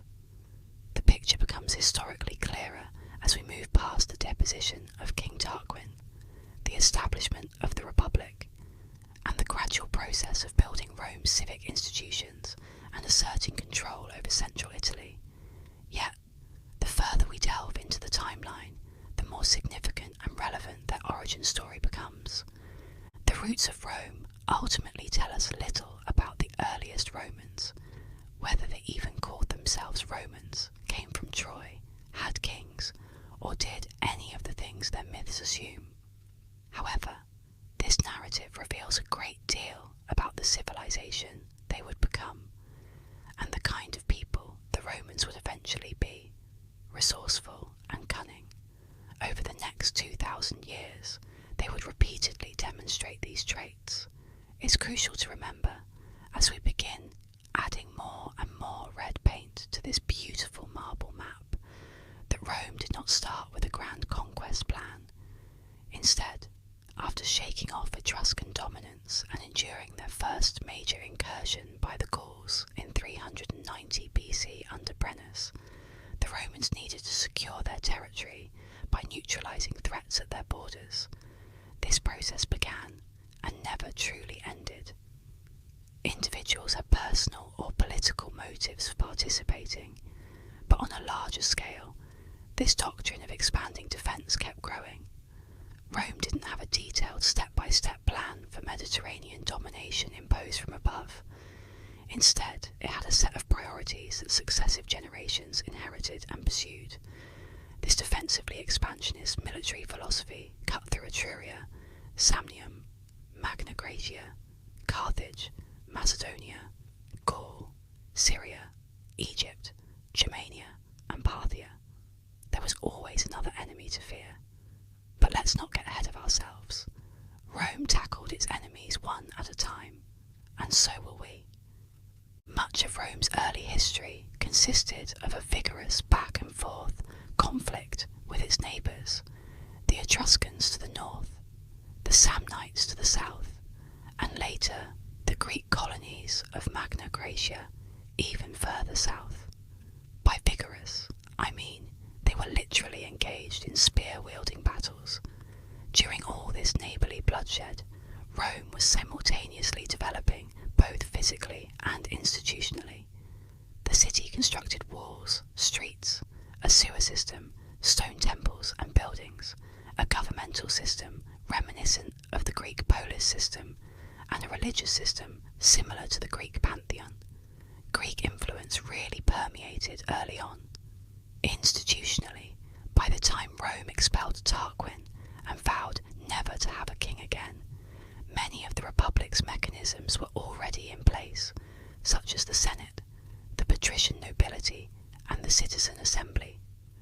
The transition to a republic was more a reorganization of authority than a political revolution. Broadly speaking, the aim was to make the government's power public, allowing the people to participate. The word republic comes from the Latin res publica, meaning public thing. Structurally, the government was managed by two annually elected consuls. The praetors oversaw the justice system, and the quaestors, a name that sounds quite comical, managed state finances. The aediles were in charge of the city's maintenance, handling food, games, infrastructure, and related matters. The Senate, although it didn't directly legislate, issued policy opinions that were often promptly enacted by the respective officials. In the early Republic, almost all these magistrates and senators belonged to the patrician nobility. If you were one of Rome's many plebeians, you might have felt quite excluded from this supposed res publica. Unsurprisingly, the plebeians sought political and social rights and were determined to obtain them. During any given campaign against Rome's troublesome neighbours, the plebeians, who made up the majority of the army, would simply go on strike. sit on a hill and wait until the Senate granted them rights, such as marrying patricians, holding government positions in a special assembly, electing their own members to that assembly, or serving as consul. By 287 BC, plebeians and patricians were equal in everything but name. Good for them. The government of the Roman Republic had elements of a monarchy, an aristocracy, and a democracy. This mixed constitution and its flexible governance, which historian Polybius praised, was one of Rome's greatest strengths, and I agree. Rome's institutions served as its backbone for over 2,000 years, a necessary support for an entire civilization. Now, enough about politics, back to the combat. Early Roman Republican history is famously slow-paced. The plebeian struggle for rights took over 2 centuries, and the conquest of the Italian peninsula progressed just as slowly. Rome was cautious, advancing in small, deliberate steps. Compare this to the rapid aftermath of the Macedonian conquests to the east. Overextension often leads to fragmentation. Throughout the 4th and early 3rd centuries, Rome spent most of its time battling various neighbours and gradually expanding down to the Bay of Naples. That's a relatively short distance, covered in such a lengthy period. Call it cautious, call it the best pace a small state like Rome could manage. But either way, it was effective. Central to Rome's military strategy was the doctrine of expanding defence. Essentially, Rome would never be so reckless as to initiate an attack on someone. Heavens no. Rome had the decency to only engage in battles for self-defence, believing that their gods would grant them victory only in just and pious wars. However, if Rome suspected an impending attack, they would certainly strike first. Defensively, of course, a preemptive retaliatory action, if you will, and that is how you conquer the entire world defensively. By 280 BC, Rome had successfully annexed all of Samnium, and then set its sights on Magna Graecia in southern Italy. The Greek colonies of Magna Graecia, not being the biggest fans of the Romans and wanting to retain their land, called for assistance from Greece proper, bringing in heavy reinforcements. Specifically, they enlisted the Hellenistic king Pyrrhus of Epirus. Pyrrhus fought 2 battles against the Romans, and although he won both, his losses were so severe that he abandoned the campaign. After a diversion to Sicily, he fought the Romans again, lost, and returned home permanently. Pyrrhus's knack for winning battles while incurring massive losses is what gives us the term Pyrrhic victory. So, good for Pyrrhus, for forever associating his name with the military equivalent of pulling 5 consecutive all-nighters to cram for a test. Yeah, it's a win, but was it worth it? With almost no one left to defend Magna Graecia, Rome proceeded to sweep in and colonise extensively. Unlike those who use the torch it and start over method of conquest, the Romans had political incentives to be somewhat kind to conquered peoples, maintaining existing systems and not causing too much disruption. Except for this next example, from a rather contentious chapter in Roman history, the Punic Wars against Carthage. The first war can be roughly attributed to a misunderstanding involving some Sicilian pirates.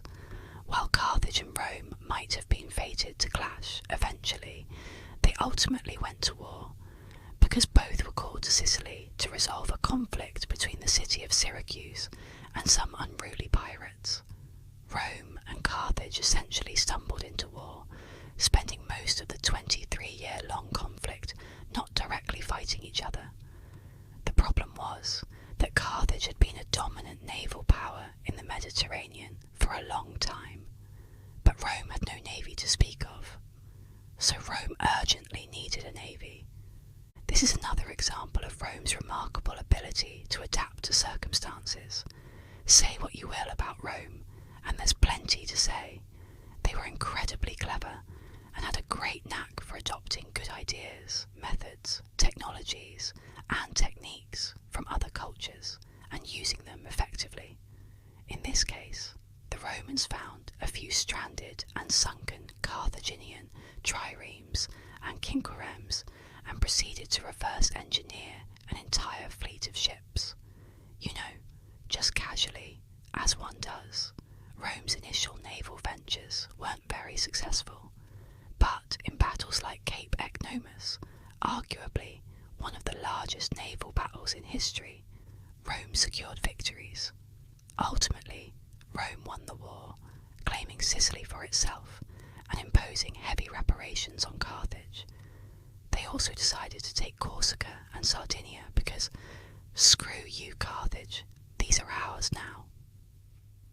In the subsequent decades, the Carthaginians, under the leadership of General Hamilcar Barca, embarked on a colonization effort along the coastal regions of Hispania, now known as Spain.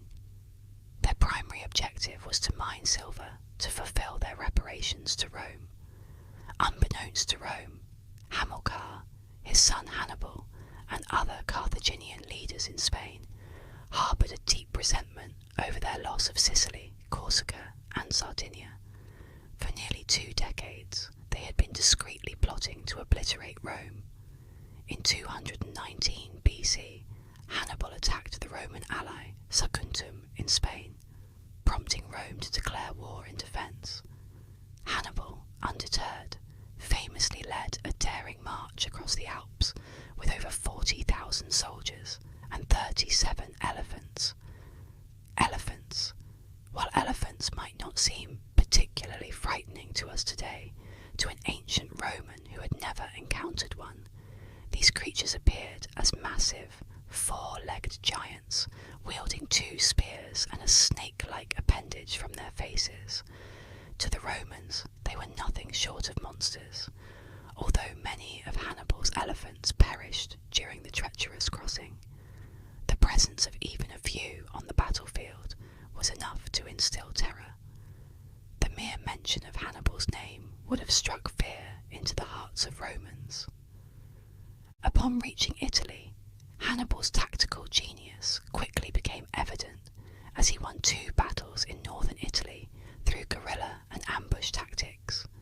For 16 years, Hannibal and his forces remained in Italy, essentially behind enemy lines with minimal supplies and no reinforcements.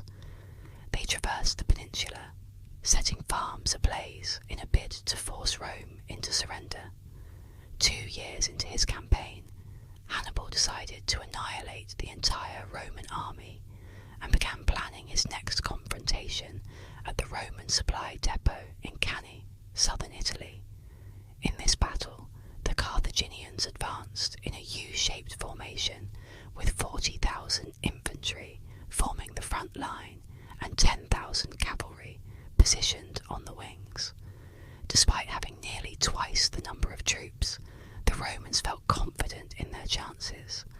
As the fighting ensued, the centre of the Carthaginian line began to fall back, enticing the Romans to press forward in hopes of breaking the retreating line. At this critical juncture, the Carthaginians' African infantry and renowned Numidian cavalry advanced on the flanks, effectively enveloping the entire Roman army. The ensuing carnage was immense, with estimates varying, but it is widely accepted that the majority of the 80,000 strong Roman force was either killed outright or captured. This battle marked the most devastating defeat in Roman history. Hannibal anticipated that the demoralized and shattered Rome, having lost 16 legions and the entire southern region of Italy, would capitulate. Rome's response, however, was a resolute "see you next year," as they spent the winter raising new armies for the next summer's campaign. For the following years, the Roman strategy shifted to one of persistent harassment, shadowing Hannibal across the Italian countryside. Although he remained a nuisance and an unwelcome presence, he no longer posed an immediate threat to the city of Rome. Reflecting on this period, one cannot help but marvel at the quintessential Roman fortitude it took to suffer a loss of over 50,000 soldiers, and then boldly challenge the victor to another round. Such defiance required immense courage, bordering on the suicidal. In 211 BC, the young Publius Cornelius Scipio was given command for the Spanish campaign, an endeavour many deemed a suicide mission. Defying expectations, he spent the next 5 years expelling Carthaginian forces from Spain. Following his victories, Scipio devised a bold strategy to strike Carthage directly. However, the Roman Senate, perceiving this plan as another doomed venture, allowed him to proceed, but refused to finance his army. Undeterred, Scipio raised legions in Italy and Sicily, and embarked for North Africa. Predictably, nothing else could have happened. While Hannibal was a renowned general, celebrated for his audacious feats like crossing the Alps and maintaining a lengthy campaign in Italy, Scipio's genius lay in his Roman ability to adopt and adapt. The Romans were exceptional at recognizing good ideas and avoiding repeated mistakes. Scipio studied the Battle of Cannae and knew how to overcome Carthage. Recognizing the importance of Numidian cavalry to the Carthaginian army, Scipio exploited a Numidian civil war to secure their cavalry for himself. This manoeuvre significantly weakened Carthage on its own soil, nearly forcing their surrender until the unexpected return of Hannibal. This turn of events excited history enthusiasts everywhere, as the ensuing conflict promised to be spectacular. On the eve of the Battle of Zama, Hannibal and Scipio supposedly met, as detailed in Livy's History of Rome, Book 30, Chapters 30 and 31. This meeting, if true, was remarkable. Initially, they expressed mutual admiration. Hannibal then philosophized about fortune, offered Scipio life advice, and sought peace. Scipio replied, "I intended to make peace, but your presence with an army changes everything. I respect you greatly, Hannibal, but you've left me no choice but to defeat you." The next day, the battle commenced. Scipio's Numidian cavalry routed the Carthaginian cavalry. The infantry battle was closely contested until the Roman cavalry returned, striking from behind and securing victory. This tense and hard-fought battle marked the end of the Second Punic War. Half a century later, after Cato the Elder's persistent calls for Carthage's destruction, Rome returned to obliterate Carthage. Later accounts exaggerated this triumph with tales of salting the earth to prevent Carthage's resurgence. While this was false, as Rome eventually rebuilt Carthage, it underscored the thoroughness of their conquest. This legend became a core aspect of Roman identity. There is bitterness, extreme bitterness, and then there is Rome's vindictive bitterness, which erases empires. The lesson was clear. Do not antagonize Rome, for their retribution was absolute. With Spain and North Africa securely under Roman control, attention shifted eastward. Rome began addressing the disordered Hellenistic kingdoms left in the wake of Alexander the Great's campaigns. The Macedonians had supported Carthage during the Punic Wars, giving Rome ample justification for invasion. The term bespearment, which I coined, aptly describes being pierced by a spear, a fate many faced. In this conflict, the Seleucid Greeks aided the Macedonians, further provoking Rome. Although Rome's expansion paused at Greece for nearly a century, they continued to weaken the eastern Mediterranean powers, ensuring they posed no immediate threat. This period signalled a markedly more aggressive stance in Roman expansion, unifying Italy through diplomacy and generosity was crucial since it was their homeland. However, new territories were distinctly viewed as provinces under Roman control. Despite Rome still being a republic and without an emperor, it had undeniably become an empire. Following the conquest of Greece and the unexpected inheritance of the Kingdom of Pergamum, Rome emerged as the dominant Mediterranean power. Yet, no amount of expanding defence could shield Rome from internal strife. By the mid-100 SBC, Rome had honed its ability to export violence.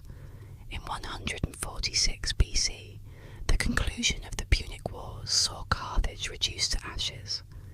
That same year, the Roman army plundered, ravaged, and obliterated Corinth, enslaving its population to finalise their Greek conquest. It was a remarkable year for Roman cartographers, who gleefully coloured Greece and North Africa in red. For the new subjects, not citizens, it was a grim development. Violence became a fundamental aspect of Roman statecraft abroad. Given the thin divide between military and political spheres, it was inevitable that this violent approach would eventually permeate local politics. With that ominous prelude, let's introduce the Gracchi brothers. Although from the lower plebeian class, these brothers were sons of a consul and general and maternal grandsons of the illustrious general Scipio Africanus. The elder brother, Tiberius, pursued a political career focused on equitable land reforms. He proposed that no one could own more than half a square mile of public land acquired during wars. This was particularly relevant as Rome had recently annexed substantial public lands. Tiberius aimed to distribute these lands in small lots to poorer citizens, ensuring that many, though not all, had a farm and livelihood. A similar law had existed since 367 BC, but had never been enforced, allowing wealthy Romans and generals to amass large tracts of public land during recent conquests. The law's neglect was rooted in the same reason Tiberius faced resistance. Rome's wealthiest citizens were often senators who stood to lose significant wealth if the law was enforced. However, Tiberius was not a senator. In 133 BC, he was a tribune, an office historically reserved for the lower plebeian class. Over time, reforms and persistent social pressure had blurred the distinctions between patricians and plebeians. As a tribune, Tiberius wielded considerable power, including the authority to veto government actions and upper magistrates. His father had used this veto power to save Scipio Africanus from a bogus bribery trial in the 180 SBC, which allegedly led to Scipio's daughter marrying into the Gracchi family. While that side story remains unexamined, the key point is that Rome's entrenched political gridlock forced the Senate to consider plebeian interests. However, as Tiberius advanced his land reform legislation through the plebeian assembly, senators pressured a tribune sympathetic to the aristocracy to veto it. This action was technically legal, but had never been done before. Despite Tiberius's appeals, neither the Senate nor the other tribune relented. Consequently, Tiberius took an equally unprecedented step by deposing the other tribune, nullifying his veto, and finally passing the reforms, placing himself and his family in charge of distributing land to the landless citizens. Even among Romans who supported these reforms, this move seemed dubious. An unwarranted veto is one thing, but deposing a tribune and passing a law with clear conflicts of interest made Tiberius appear dangerous. In this way, Rome's early socialist hero became controversial. The political manoeuvres here are a fascinating example of how Romans began undermining constitutional customs before eventually dismantling the Republic entirely. However, let's stay focused. discuss. Fearing prosecution once out of office, Tiberius sought a second consecutive term as tribune, a move seen by his opponents as a tyrannical power grab and a threat to their wealth. Despite their fears, land reform was popular, and Tiberius's enemies in the Senate knew he would likely win re-election. In response, the Pontifex Maximus and several senators went to the assembly intending to disrupt the vote counting. The ensuing brawl escalated, and without weapons at hand, they used whatever was available, ultimately beating Tiberius to death with clubs and chairs. Unlike the stabbing of Caesar, this brutal act required a great deal of effort and persistence. This marked the first time Roman political violence had turned inward, setting a dangerous precedent.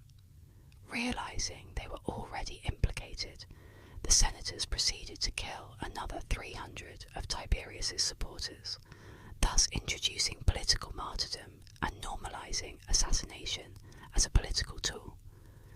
Tiberius had a brother named Gaius, whose story is equally compelling. Undeterred by his brother's violent end, Gaius pursued even more ambitious reforms when he became tribune in 123 BC. His policies included overhauling the provincial tax system to funnel income back to Rome instead of the governors, using the new revenue to provide low-cost wheat to the Roman populace. He also tackled court bribery and prevented the Senate from favouring certain consuls. Gaius's overarching strategy was to curtail senatorial corruption by empowering the equestrian class with advisory and oversight roles in the Republic. His comprehensive slate of reforms, far more extensive than Tiberius's land laws, affected nearly every government level, from revenue and public programs to courts and consuls. To pass these reforms, Gaius allied with the equestrians, offering them new authority in exchange for their support in passing laws to aid the poor and streamline the Republic's operations. While his reforms appeared noble, Gaius harboured a justifiable grudge given his brother's assassination. He enacted laws limiting the Senate's power to prosecute without the Assembly's consent and barring anyone deposed by the Assembly from holding future office. On paper, these were power shifts towards the Assembly, but they were also reasonable measures. Despite the Senate's animosity, Gaius remained highly popular with the Roman people, securing a second consecutive term as tribune in 122 BC. Gaius made a critical error by raising the issue of citizenship. In Rome, true Romans were citizens, but beyond Rome, Latin speakers lacked citizenship, and the other Italians had even fewer rights than the Latins. Observing widespread dissatisfaction among these allied non-citizens, Gaius thought he could win their favour by granting Latin rights to free Italians and elevating Latins to full citizenship status. He likely envisioned this grateful new voting bloc supporting him indefinitely. Although the idea was ingenious, it was extremely unpopular among every class of Roman citizen. Consequently, the proposal failed spectacularly. His popularity plummeted despite his impressive reforms, and he lost his subsequent bid for tribune decisively. This wasn't an assassination, but a case of realpolitik gone wrong. But wait, there's more to the story. One of Gaius's significant policies involved establishing new colonies of Roman citizens in Carthage and Italy, offering Romans places to live in the newly acquired territories. However, a new tribune sought to dissolve these colonies. In response, Gaius organised illegal protests, and during the ensuing clashes, one of his supporters was killed. Alarmed by the unrest, the Senate, fearing another power grab reminiscent of the Gracchi brothers, passed the Senatus Consultum Ultimum. This ultimate decree labelled Gaius and his allies as state enemies, authorising their elimination. As tensions escalated, Gaius and his followers fortified themselves on the Aventine Hill. The consul then raised a mob and brought soldiers into the city to quash the resistance.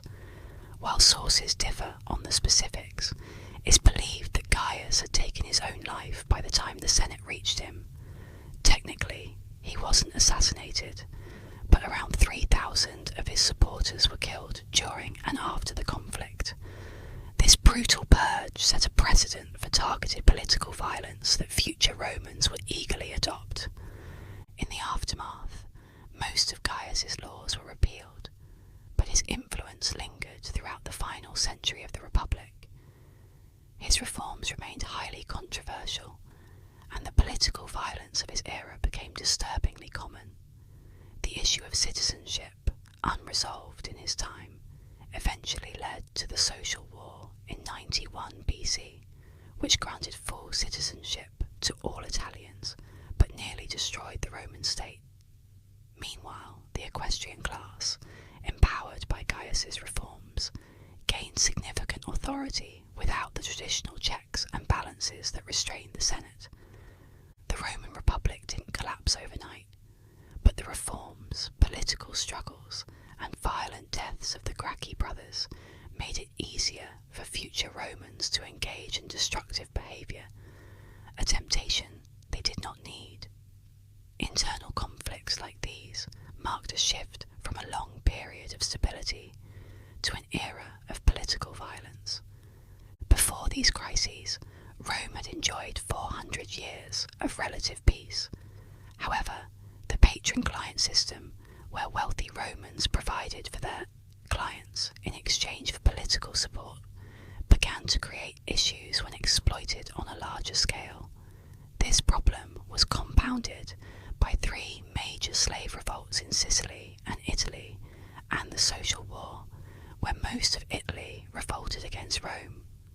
Following this, all Italians were granted full citizenship. Additionally, there was the Catiline conspiracy, an attempt to overthrow Cicero's consulship. Although these civil wars were eventually resolved, the sheer number of conflicts within a short half-century period signals significant instability.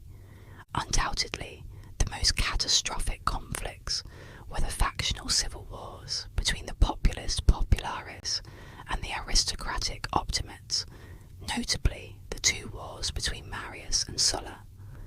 Gaius Marius, a 7-time consul and a victorious general who conquered parts of North Africa and resolved the Social War, led the populares.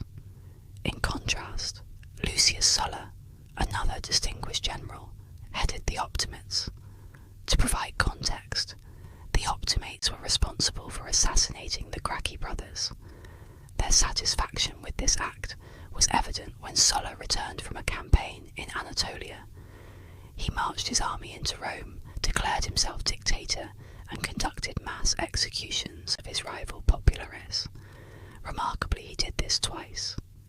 In just 50 years, Rome went from no political killings to armies invading Rome and executing lists of political enemies.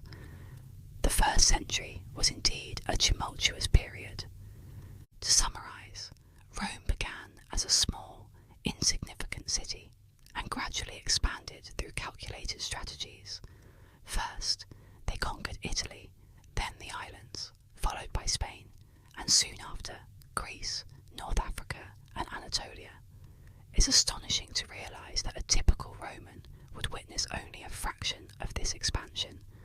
Whether by design or not, the Romans exhibited patience, utilising their intelligence, skills, and strategic restraint to build something greater than themselves.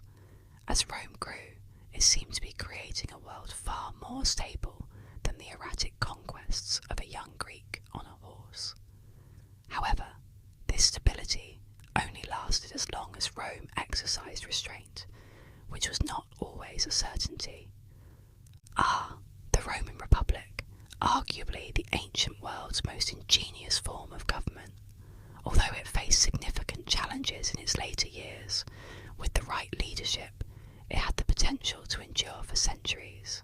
Take Julius Caesar, for instance, who who seemed determined to preserve the Republic.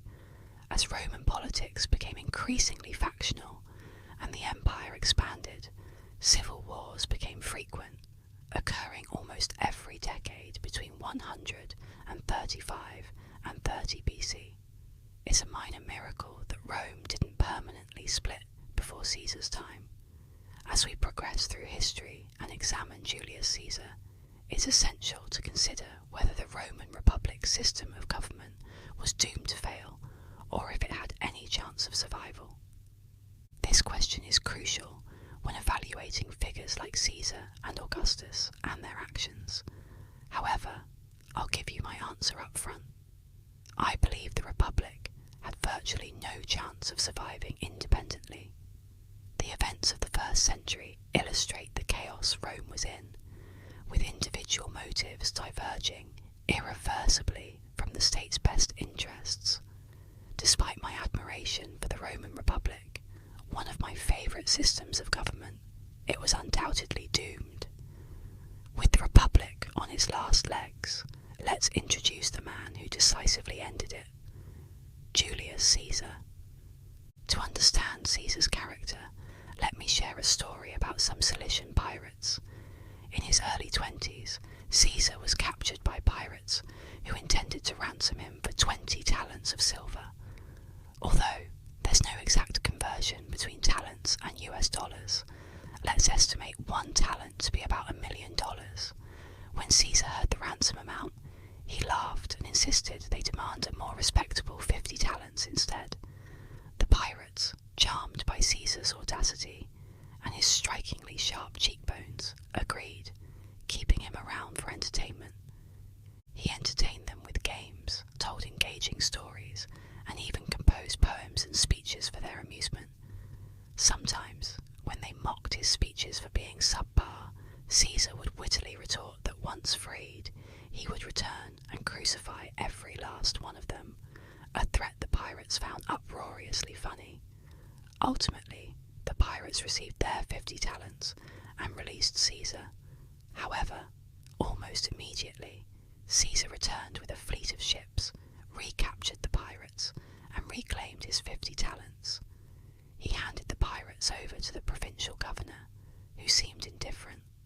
So Caesar took justice into his own hands and fulfilled his earlier promise by crucifying all of them.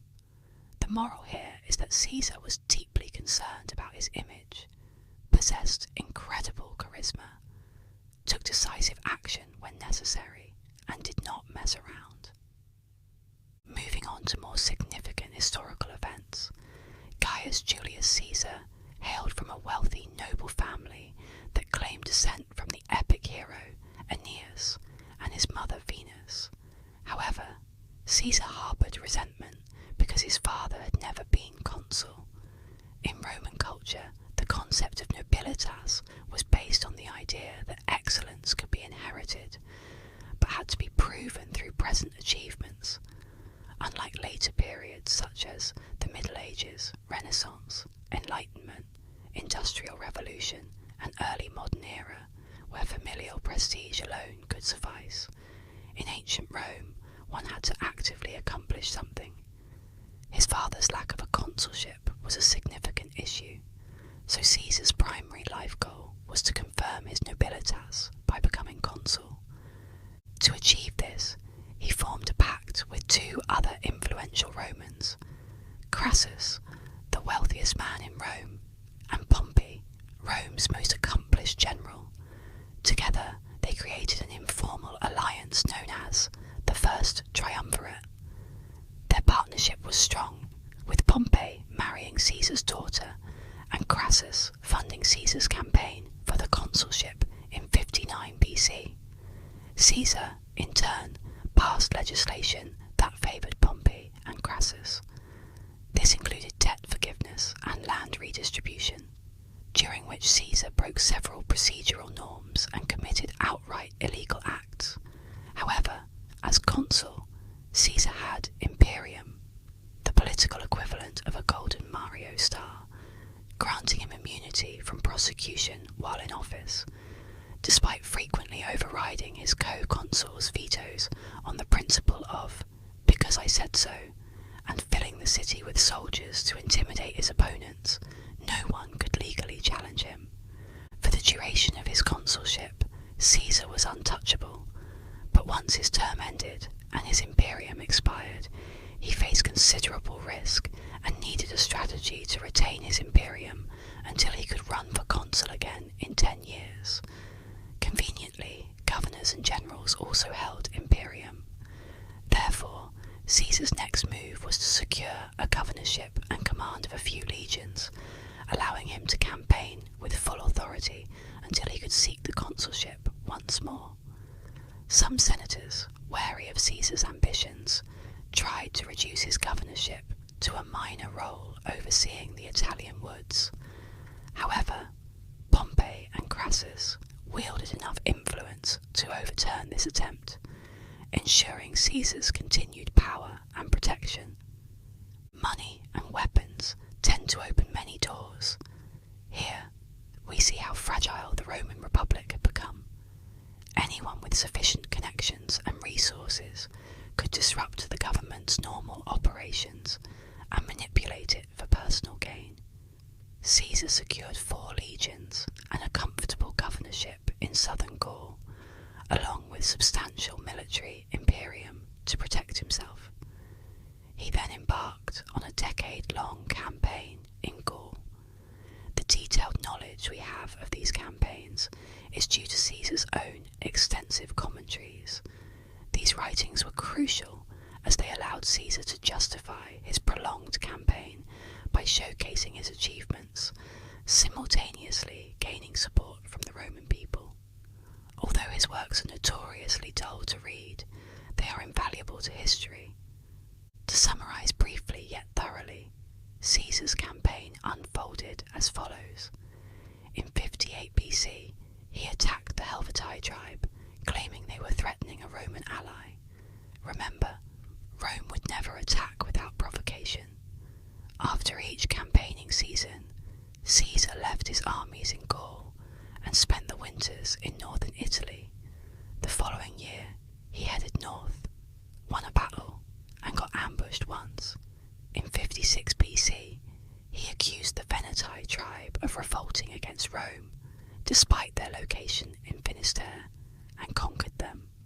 By this time, Caesar essentially considered all of Gaul as Roman territory. He viewed Britain and Germany as threats to Gaul, and thus to Rome. Consequently, he bridged the Rhine and attacked the Germans, then sailed across the English Channel. The invasion of Britain was a failure, so the next year he returned with a massive fleet, advancing as far as the Thames. After his humiliating retreat from the British beaches the previous year, Caesar needed to demonstrate Rome's strength to his enemies, himself, and the Romans back home. Unfortunately, he lost an entire legion to an ambush in the dead of winter. In 53 BC, he returned to Germany and left part of his bridge intact as a warning, saying, "Don't make me come back." The next year was pivotal, as King Vercingetorix united the remaining Gallic tribes against Rome. After several battles, Vercingetorix fortified himself in the hill city of Alesia. Caesar needed to besiege the city, but also protect himself from external attacks. His army constructed a 10-mile-long wall to surround the city, and a 14-mile-long wall facing outward. This 24-mile fortification was built because Caesar was determined to take Alesia. However, a large Gallic force then attacked Caesar. Caesar brilliantly deceived them by sending out a cavalry detachment, which the Gauls mistook for the vanguard of a massive Roman reinforcement. They panicked and fled, allowing Caesar to capture the city. Thus, all of Gaul essentially fell under Caesar's control. That's how you execute a campaign. The subsequent 2 years were devoted to quelling the remaining pockets of resistance. Caesar, in the interim, had to bide his time before he could once again vie for the consulship. Adding to the complexity, Crassus met his end during a campaign in Parthia, while Pompey, emboldened by his ambitions, persuaded the Senate to revoke Caesar's governorship of Gaul. The once formidable triumvirate, supposedly immune to internal strife, succumbed to factionalism, a bad omen indeed. Receiving Pompey's decree, Caesar, understanding the peril of returning to Rome alone, made a bold move. He famously declared, "Alea iacta est," the die is cast, and led the 13th Legion across the Rubicon River into Italy. In response, Pompey and the majority of the Senate fled to Greece. Caesar, rallying the people's support, was declared temporary dictator, a title meaning speaker in Latin, with the mission to restore peace, despite ironically instigating the civil war. Defying expectations, he decisively defeated Pompey's forces at the Battle of Pharsalus in Greece. He then pursued Pompey to Egypt, where the latter sought asylum with Ptolemy, the young king. Instead of finding refuge, Pompey was beheaded. A dreadful welcome. Upon seeing Pompey's severed head, Caesar was appalled, not only because it was gruesome, but also because he had intended to pardon Pompey, a fellow Roman citizen. This scenario underscores the value of clear communication in avoiding such tragedies. Caesar was notably inclined toward clemency, a trait he demonstrated throughout his career. Though his treatment of pirates he crucified is an exception, beyond minor pardons during the Gallic campaigns, he forgave nearly all of Pompey's army and supporters who had fled to Greece. This leniency is a crucial aspect of Caesar's character. Caesar was undeniably controversial and arguably a disruptive force, but it's essential to balance his positive deeds with his notorious actions. He violated numerous laws and made significant sacrifices to secure the consulship. Yet, he implemented moderate reforms that benefited the populace. While he caused immense suffering among Gauls and Romans post-consulship, he also displayed unprecedented clemency. He positioned himself almost as a monarch after being appointed dictator for life, yet he was beloved by the people and used his power to stabilize Rome. Ultimately, while he accomplished significant good for Rome, his methods were often politically dubious and driven by a hunger for power. Understanding this duality helps appreciate the dilemma faced by figures like Brutus when contemplating Caesar's assassination. But let's not get ahead of ourselves. Pun intended. While in Egypt, contemplating Pompey's fate, Caesar formed an alliance and a romantic relationship with Cleopatra, supporting her in her civil war against her brother. This partnership was mutually advantageous. Cleopatra ensured Egypt's support, rather than its annexation by Rome, and Caesar secured a steady food supply for Rome's public food programs. Cleopatra, known for her captivating conversation, made the alliance even more appealing. Upon Caesar's return to Rome, his dictatorship was extended to 10 years. During this period, he enacted numerous reforms promoting public welfare, governmental efficiency, and stability. Notably, he curtailed the political and military power of provincial governors, primarily to prevent others from replicating his own rise to power. Caesar reformed the chaotic Roman calendar so effectively that its modern version is still in use. He also conducted a census, initiated numerous building projects, strengthened the ties between the Roman provinces and Italy, and overall proved to be an excellent leader. Did he engage in a myriad of highly illegal manoeuvres to reach this point? Absolutely. But did his substantial reforms win the people's favour? Without a doubt. After a lengthy career of subverting the system, Caesar's first and ultimate blunder was his belief that no one could turn the tables on him as he had done to the Republic. In March of 44 BC, being named dictator for life made many senators uneasy, as he had essentially become a king, a concept Rome vehemently opposed. On the Ides of March, Brutus, Cassius, and around 60 other senators surrounded and assassinated Caesar in the theatre of Pompey. An irony indeed. While Caesar's final moments are debated, I believe that upon seeing his friend Brutus, whom he had pardoned after Pharsalus, among the conspirators, he accepted his fate, falling to the ground and covering his face with his toga. It's hard to imagine anyone crafting eloquent last words while being stabbed 23 times.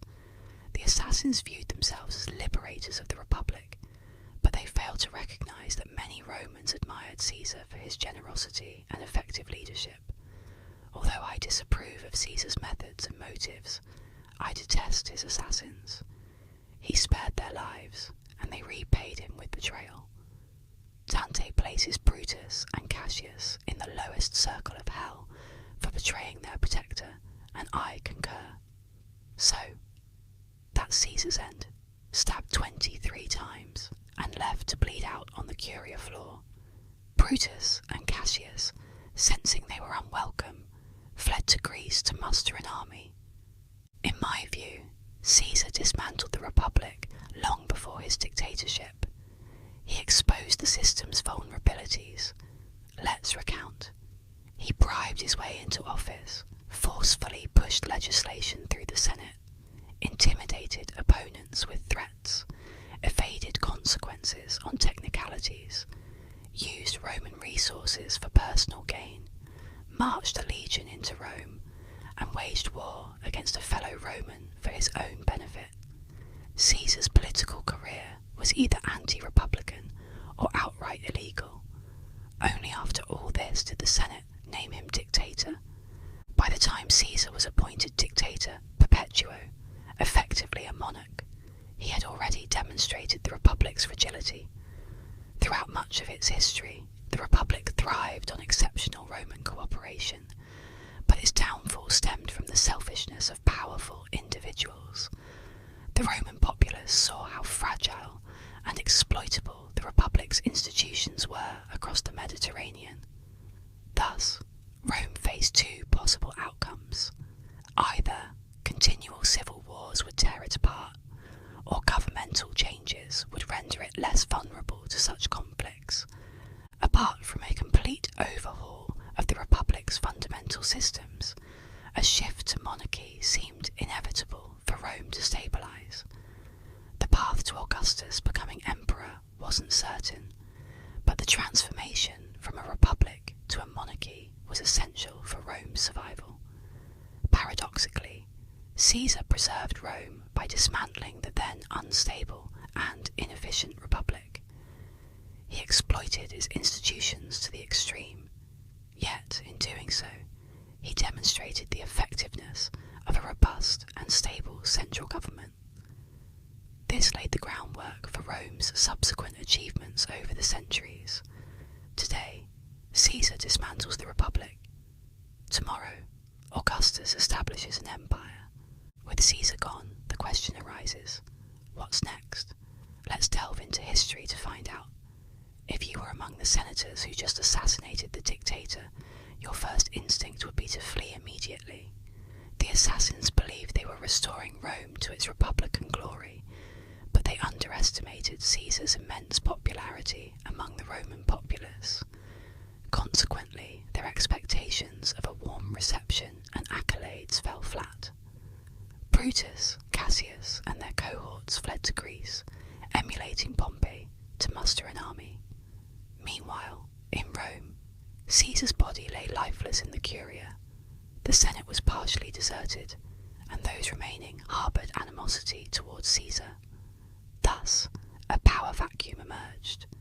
Marcus Antonius, the current consul and a close ally of Caesar, sought to position himself as the avenger of Caesar, rallying the populace to his side and attempting to fill the power void. As consul, he negotiated a compromise granting the assassins general amnesty on the condition that Caesar's reforms remained intact. However, Antony faced a similar problem as Caesar. Although popular with the people, he was despised by the Senate, particularly Cicero. Consequently, after his consulship, Antony departed to govern Cisalpine Gaul.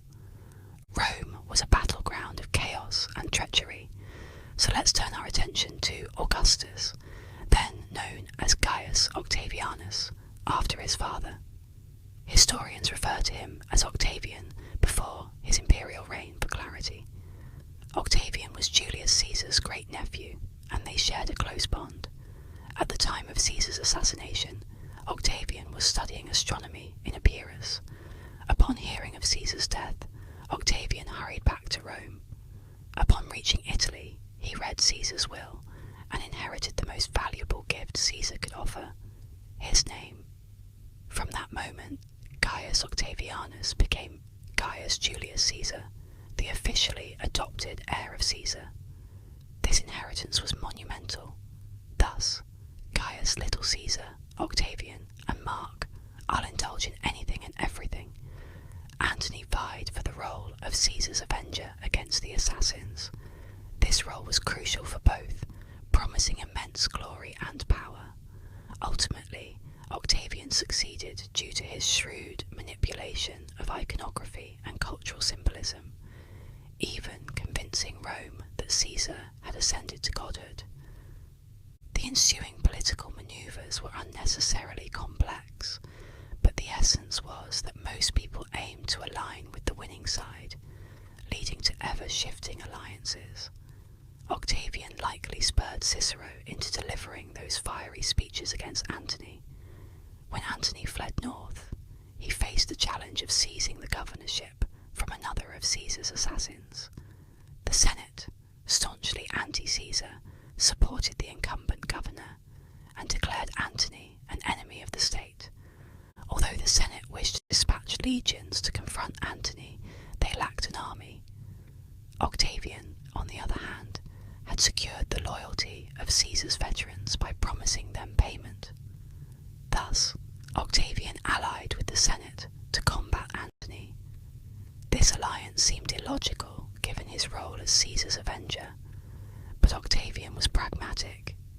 If aiding the anti-Caesar Senate against the pro-Caesar Antony served his political interests, he would seize the opportunity. Consequently, Octavian, along with the consuls of that year, marched to Mutina to face Antony. They emerged victorious, but both consuls perished in battle. When the Senate demanded Octavian relinquish his army, he mockingly refused, then allied with Antony to march on Rome with 8 legions, compelling the Senate to declare him consul. The Senate, reluctantly compliant, acquiesced. Antony then moved to Spain to join his Caesarian ally Marcus Lepidus. Meanwhile, Pompey's legacy resurfaced. Remember Pompey from the first triumvirate, who waged a civil war against Caesar and met his end on an Egyptian beach. The Senate granted his son, Sextus Pompey, command of the Republic's navy and control of Sicily. Brutus and Cassius, now governors of Macedonia and Syria, respectively, were amassing their armies. The Senate had indeed secured a favourable outcome from the amnesty agreement. After the Mutina incident, Octavian allied with Mark Antony and Lepidus, forming the Triumviri Rei Publicae Constituendae, translated as the Triumvirate for the Reconstitution of the Republic, or simply the 3 men to prevent another civil war team. Unlike the first triumvirate, an informal political alliance among Pompey, Crassus, and Caesar, this second triumvirate, established by plebiscite, was a legally recognised entity granting each member dictatorial power, making their decrees law. The interpretation of reconstituting the Republic was broad, but the triumvirate prioritised dealing with Brutus and Cassius in the east. Financing the armies for this endeavour was a significant expense. The Senate likely viewed the formation of the triumvirate as nothing more than the plebeian assembly control of Rome over to a few ambitious men playing dictator. Therefore, the triumvirate faced not only the distant threat of Caesar's assassins, but also significant local hostility from the Senate. Their solution was ruthless. They decided to eliminate both threats. Borrowing a tactic from Sulla's playbook, they compiled a hit list of Rome's enemies, conveniently targeting about 300 wealthy anti-Caesarian senators and approximately 2,000 landowners. The confiscation of their funds upon execution allowed the triumvirate to amass enormous wealth while simultaneously eradicating their political adversaries. The initial list of around 2,000 rapidly expanded, effectively purging over a third of the Senate. This move was shockingly brutal and effective, but undeniably ruthless. They even executed Cicero and displayed his head in the forum. The triumvirate emerged from this bloodbath looking like tyrannical murderers. Civil war was one matter, but this domestic slaughter was something else entirely. With their newfound wealth, the next major endeavour for the triumvirs was financing a campaign against Caesar's assassins. Antony and Octavian led their forces into Greece, confronting Brutus and Cassius at Philippi. Antony defeated Cassius, who subsequently took his own life. Brutus managed to overrun Octavian's camp, but Octavian was mysteriously absent, raising suspicions. Antony then returned to defeat Brutus, who also committed suicide. Thus the triumvirs emerged victorious, though Antony had done most of the heavy lifting, while Octavian might have avoided the battle altogether.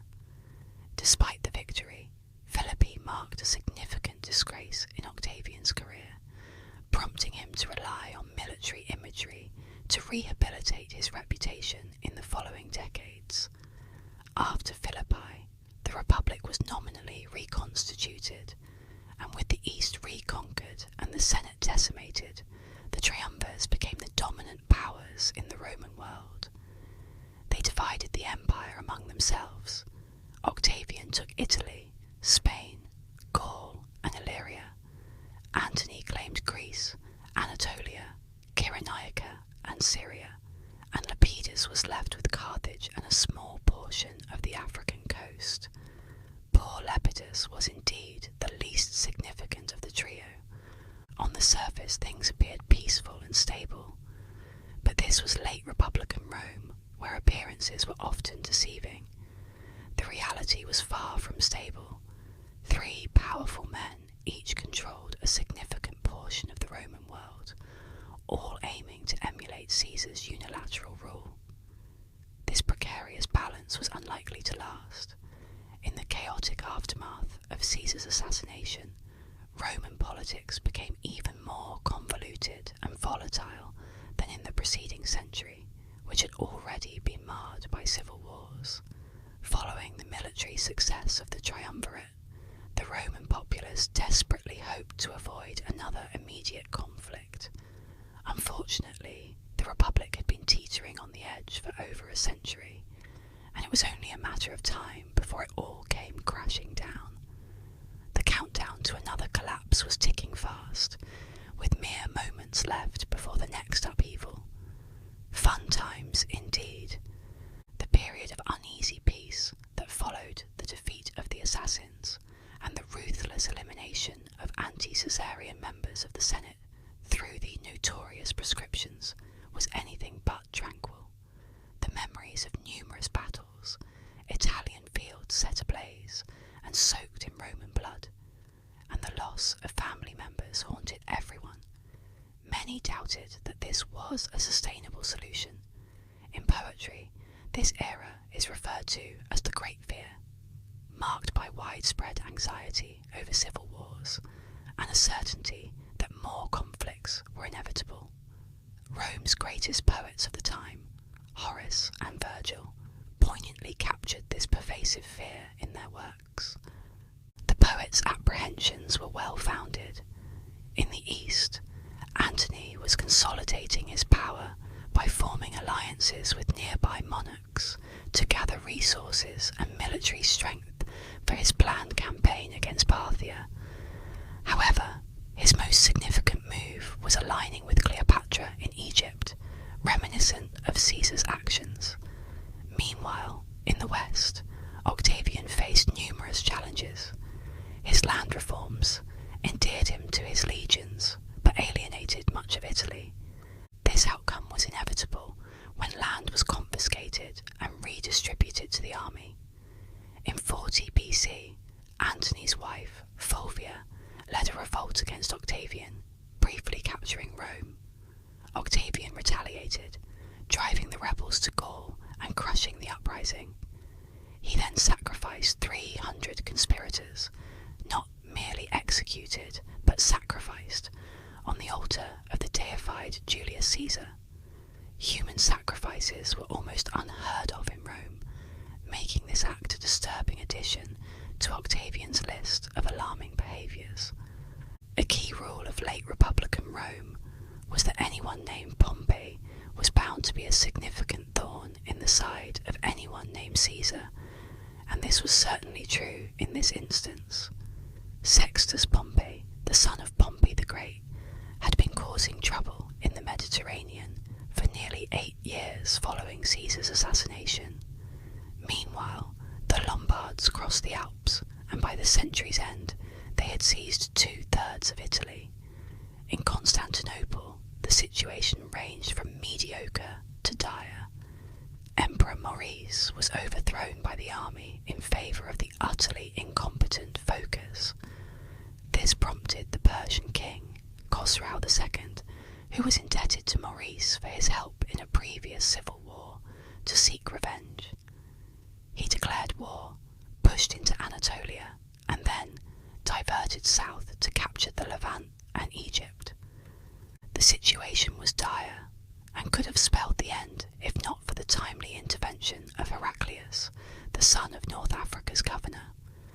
He arrived, ousted Phocas, and took control of the empire. By merging civil and military authority, Heraclius created a more adaptable government, capable of effectively countering the Persian threat. Unlike previous Roman armies that relied on sheer numbers, Heraclius had to make do with the forces at his disposal. This necessity forced Byzantine armies to be more strategic and efficient.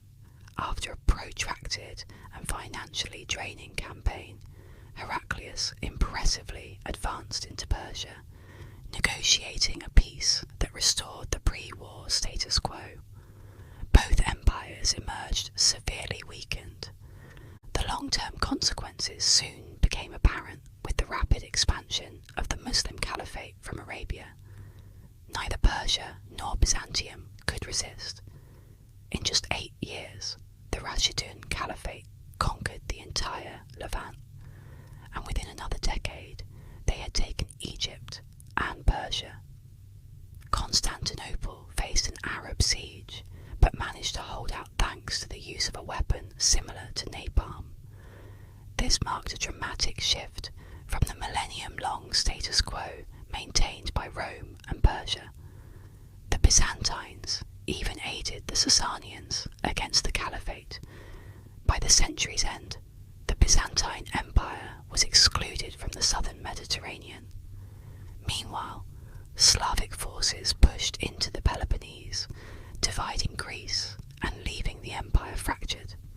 The Roman tradition of dramatic territorial loss was evidently still in effect.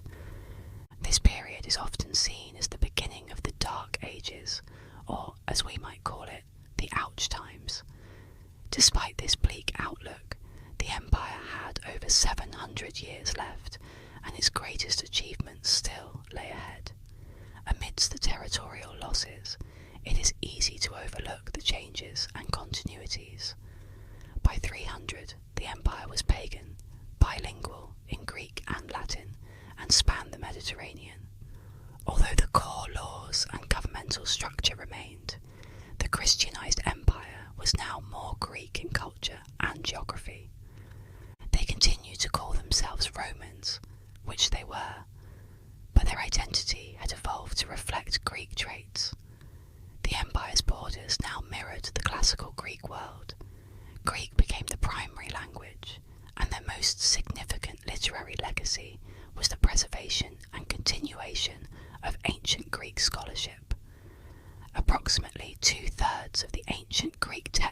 possess today were preserved by the Byzantines. The famed Library of Alexandria pales in comparison to the contributions of the Library of Constantinople.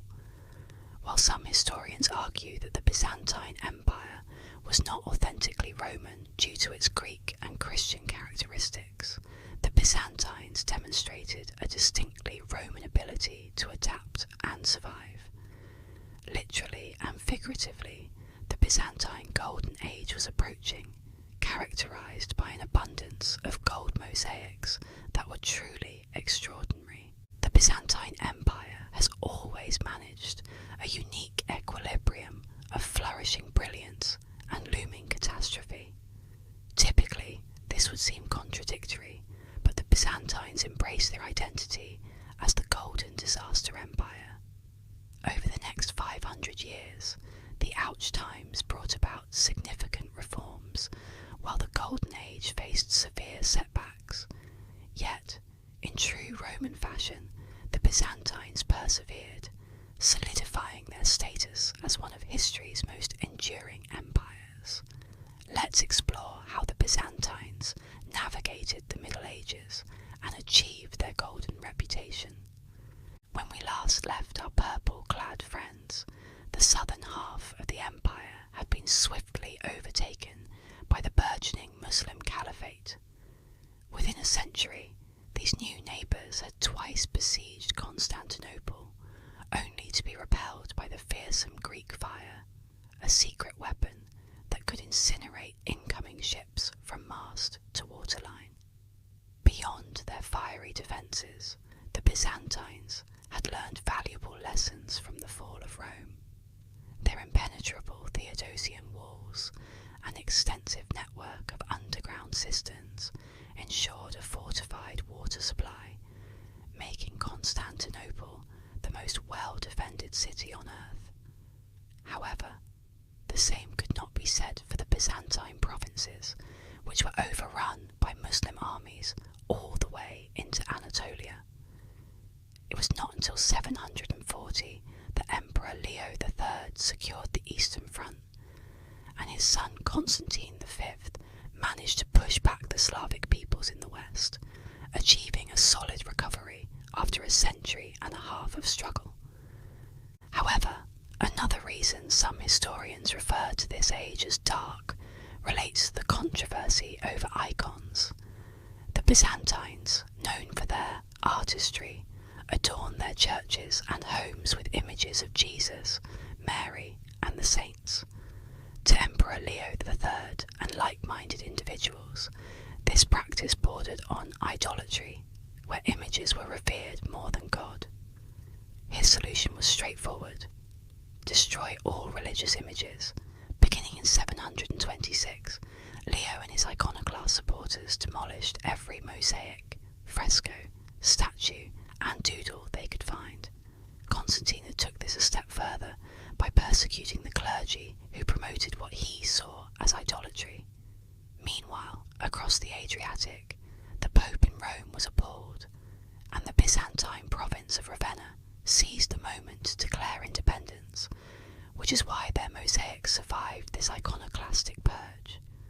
After Constantine V's death, his wife Irene convened a council to abolish iconoclasm, but Emperor Leo V later reinstated it. Finally, Empress Theodora definitively ended it in 843, ruling that statues were forbidden, but 2D art was acceptable. The Byzantines then resumed creating stunning frescoes and mosaics. Greek art thereafter favoured stylized figures with lavish gold, a style that endures in Eastern Orthodox art today. While I mourn the loss of original art due to iconoclasm and the Ottoman conquests, the dreaded double whammy, I find solace in the continuity of the Byzantine artistic tradition spanning over 1500 years. Despite the damage inflicted on art by the iconoclasts, they introduced significant reforms to the Byzantine military and government by effectively merging the two. In classical times, Roman provinces lacked innate defences, relying on legions stationed elsewhere to respond to threats. This outdated model no longer sufficed, prompting the Byzantines to restructure their provinces and armies. During the 600s and 700s, provinces were gradually reorganised into themata. In this system, the governor also served as a strategos, responsible for both civil and military administration within his thema. Each thema maintained its own army, composed of local citizens and funded by land grants, ensuring that every soldier had a personal investment in the state's well-being. Although the empire shrank to half its size between the 600s and 800s, the previously chaotic Eastern Front transformed into a fortress thanks to the thema reforms, making the Byzantines stronger and safer than ever. Meanwhile, scholars and historians in Byzantine libraries were diligently working to protect the empire by writing and revising military manuals. Texts like the Strategicon provided comprehensive strategies and precise tactics for generals in the field. The days of expansionist glory, when the empire could engage in large decisive battles and raise fresh armies annually, were long gone. With potential enemies on every frontier ready to exploit any sign of weakness, every victory had to be carefully calculated. Success relied on strategic planning and effective intelligence operations. This necessitated a game of restraint and flexibility, prompting the Byzantines to eagerly adopt outside ideas. These broad strategic shifts were complemented by tactical and structural upgrades in the Byzantine army, which traded raw manpower for peak efficiency. While infantry remained essential, the Byzantines modernised the old Roman legionary into the more advanced scutatoi. The scutatoi replaced the scutum with the more effective kite shield, hence their name, which means shield bearers. Supporting the scutatoi were the toxotai archers, but the most formidable unit in the Byzantine army was the cataphractos. Essentially, these were heavily armoured cavalry, with both rider and steed clad in scale armour. While cataphractos technically translates to fully armoured, a more evocative translation would be full metal cavalry. Originating in the Parthian wars of the late Republic, the cataphracts gained prominence as a counter to Arabic cavalry. Initially, the Arabs outmaneuvered the scutatoi, but the cataphracts eventually became the core of the Byzantine army and a symbol of Byzantine power.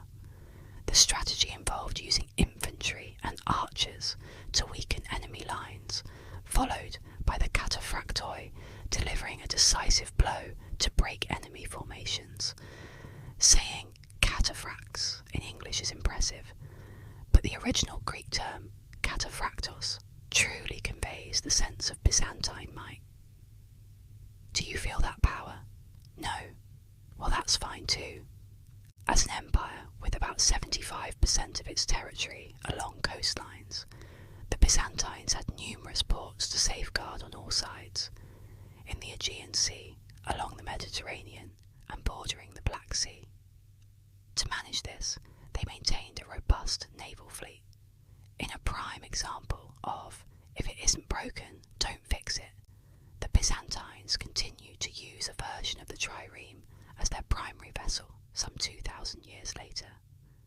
This ship, known as the dromon, was enhanced with a lateen sail and heavily armed with catapults, ballistae, and the infamous Greek fire siphons.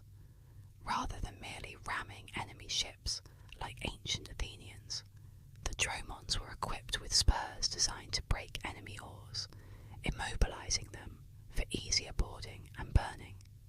Despite these advancements, the navy couldn't completely repel repeated Muslim invasions into Crete, Sicily, and Sardinia, but it effectively protected the mainland coasts, the Aegean islands, and vital trade routes passing through Constantinople via the Bosphorus Strait. Following the end of iconoclasm and the empire's stabilization, the Byzantines entered a period of prosperity and relative peace that spanned 2 centuries. This era began with Basiltor, often whimsically imagined as a leaf, who initiated a line of Macedonian emperors that led the empire through its golden age. This period marked the height of Byzantine imperial prestige and cultural influence abroad. With Muslim forces to the east and south somewhat contained, the Byzantines focused on the Bulgarians, employing a shrewd mix of religious diplomacy to convert them to Christianity. They replicated this strategy with Prince Volodymyr of the Kievan Rus, establishing Eastern Europe with a quasi-Greek Cyrillic alphabet and a Byzantine-leaning form of Orthodox Christianity. In return, Volodymyr provided the Byzantines with the Varangian Guard, a legendary band of Scandinavian mercenaries who served as the emperor's elite bodyguards for centuries, although this was not a Pax Romana. The Byzantines still faced battles on all fronts, and the Bulgarians seized northern Greece in the 900s, later reclaimed by Basil II a century later. The empire was flourishing compared to its earlier struggles. Meanwhile, Constantinople thrived like never before. By the year 1000, it boasted a population of 500,000, making it the largest, most fortified, and most magnificent city in the world. The Hagia Sophia, along with countless other churches, received stunning new decorations post-iconoclasm. Despite changing times, Constantinople remained a breathtaking glimpse into the classical world, with Roman-style churches, an enormous chariot stadium, and vast expanses of marble and porphyry. But Constantinople was more than just a Roman capital. It was the central hub of the Mediterranean, a cosmopolitan city where people from all over could come to trade, work, and live. The city featured Catholic churches in the Italian quarters, and a mosque for its Muslim residents and diplomatic visitors, showcasing a blend of cultures through its architecture. Across the empire, Byzantine architects were busy constructing beautiful urban cathedrals and cliffside monasteries. Interestingly, some of the best examples of peak Byzantine art are found not just within the empire, but among its rivals. In the west, Venice and the Normans, despite often clashing with Byzantium, eagerly adopted the Byzantine style. Notable examples include St. Mark's Basilica and the Palatine Chapel in Italy, which are prime locations to view Golden Age Byzantine art. To the north, the St. Sophia Cathedral in Kiev remains a testament to Ukraine's Byzantine Orthodox heritage and pride. Culturally, the Byzantine Empire was thriving, but politically, underlying issues were becoming evident. The Byzantines had been gradually reasserting their presence in the Balkans and Anatolia, but the empire was more adept at defense than offense. The carefully constructed Thermata system began to suffer from inefficiencies. Strategoi became complacent, neglecting their civic duties to indulge in personal gains within their themes. Meanwhile, the bureaucrats in Constantinople, ensconced behind Theodosian walls and under-gilded domes, were absorbed in their administrative tasks. Each faction blamed the other for the empire's problems, yet neither took steps to address the issues. The emperor exacerbated the situation by favouring the tagma, a standing army intended for campaigning, over the Thermata. This left the Byzantines overstretched and ill-prepared to face new threats, like attempting to fight with a limp spaghetti. In the west, the Normans captured the last Byzantine strongholds in southern Italy, and in the east, the Seljuk Turks dealt a devastating blow to the Byzantines, effectively removing Anatolia from their control. The Byzantine army's desertion and a series of tactical blunders led to their defeat at the Battle of Manzikert in 1071, a loss that was less about the battle itself and more about the subsequent surrender of territory.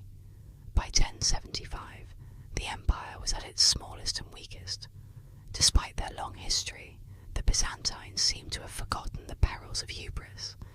Compounding their troubles, the 1000s further strained the already tenuous relationship between the churches in Constantinople and Rome. Justinian's vision of one church and one empire dissolved as Byzantine authority in Rome became nominal, especially after the Papal States' official split in 754. Communication difficulties were exacerbated by language barriers, with few Byzantines speaking Latin and few Italians speaking Greek. Disputes such as the iconoclasm controversy intensified disagreements over the Pope's spiritual authority versus the Byzantines' right to self-govern. These fundamental differences culminated in a dramatic confrontation when a Roman delegate excommunicated the entire Byzantine Church during a service in Hagia Sophia. The Greeks retaliated with their own excommunications, leading to the Great Schism. This schism marked the final separation between the Catholic Church in Rome and the Eastern Orthodox Church, a division whose full implications were not immediately recognised. However, one Byzantine emperor saw an opportunity amidst the chaos. Alexios I, who ended nearly a decade of civil war to take the throne in 1081, initiated the Komnenian dynasty, which oversaw a remarkable revival of Byzantine fortunes in the 1100s. Alexios stabilised the empire for nearly 4 decades, forged new trade agreements with the Venetians, and devised a plan to reclaim Anatolia. He approached Pope Urban with a proposal to recognise papal supremacy in exchange for military aid in the Byzantine reconquest. However, Pope Urban misinterpreted this request, sending multiple armies of European adventurers intent on retaking the Holy Land. This was not part of Alexios' plan, but he adapted by directing the Crusaders towards Jerusalem to prevent them from causing chaos within his empire. Although the Crusaders were more interested in carving out their own territories than restoring Byzantine lands, Alexios managed to benefit from their presence. Despite the entanglement in medieval European politics and increasing antagonism from the West, the Komnenian dynasty left the empire in a better state. They reclaimed coastal Anatolia, modernised the economy under Venetian supervision, and continued to produce magnificent art. During this time, Princess Anna Komnene wrote an epic account of her father Alexios' reign, becoming the first woman historian and a literary icon. This era encapsulates the Byzantine motto, undeniably precarious, but it could have been much worse. When we began this chapter of Byzantine history, the empire was in dire straits, dealing with the loss of provinces and the destruction of its art. However, it's no accident that they managed to stabilise and revitalise their culture. The Byzantines survived and pulled themselves out of difficult times through cleverness and perseverance. The Thema system was a brilliant statecraft innovation that granted the Byzantines an entire golden age. Although they became complacent over time, they always managed to persevere and turn things around when the situation became critical. I don't just admire Byzantine history, despite its setbacks. I love it because the Byzantines are the quintessential golden disaster empire. In life, it doesn't matter how many times you get knocked down, lose North Africa, Greece, or even Anatolia. What matters is that you keep trying, because golden ages can dawn when you least expect them. It's easy to forget just how long the Byzantine Empire lasted. While the Western Roman Empire was being decimated by the Goths in 476 AD, the eastern half, with its capital in Constantinople, was thriving in comparison. The Byzantine Empire evolved into a stunning blend of classical Greco-Roman and medieval Christian culture. However, magnificent mosaics and enormous domes couldn't shield them from the endless disasters that awaited them over the next millennium. Facing threats from Persians, Goths, Arabs, Turks, Normans, and frequent civil wars, the Byzantines could never catch a break. The latter medieval period saw this Promethean struggle continue, with the Byzantines enduring relentless challenges without succumbing to them.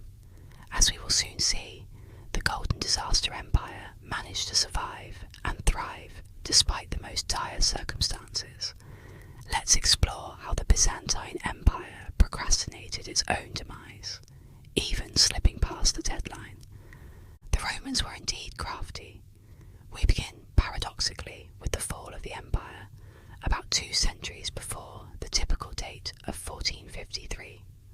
Long before the Ottomans appeared, the Byzantines struggled to coexist with the Italian merchant empires they had come to rely on.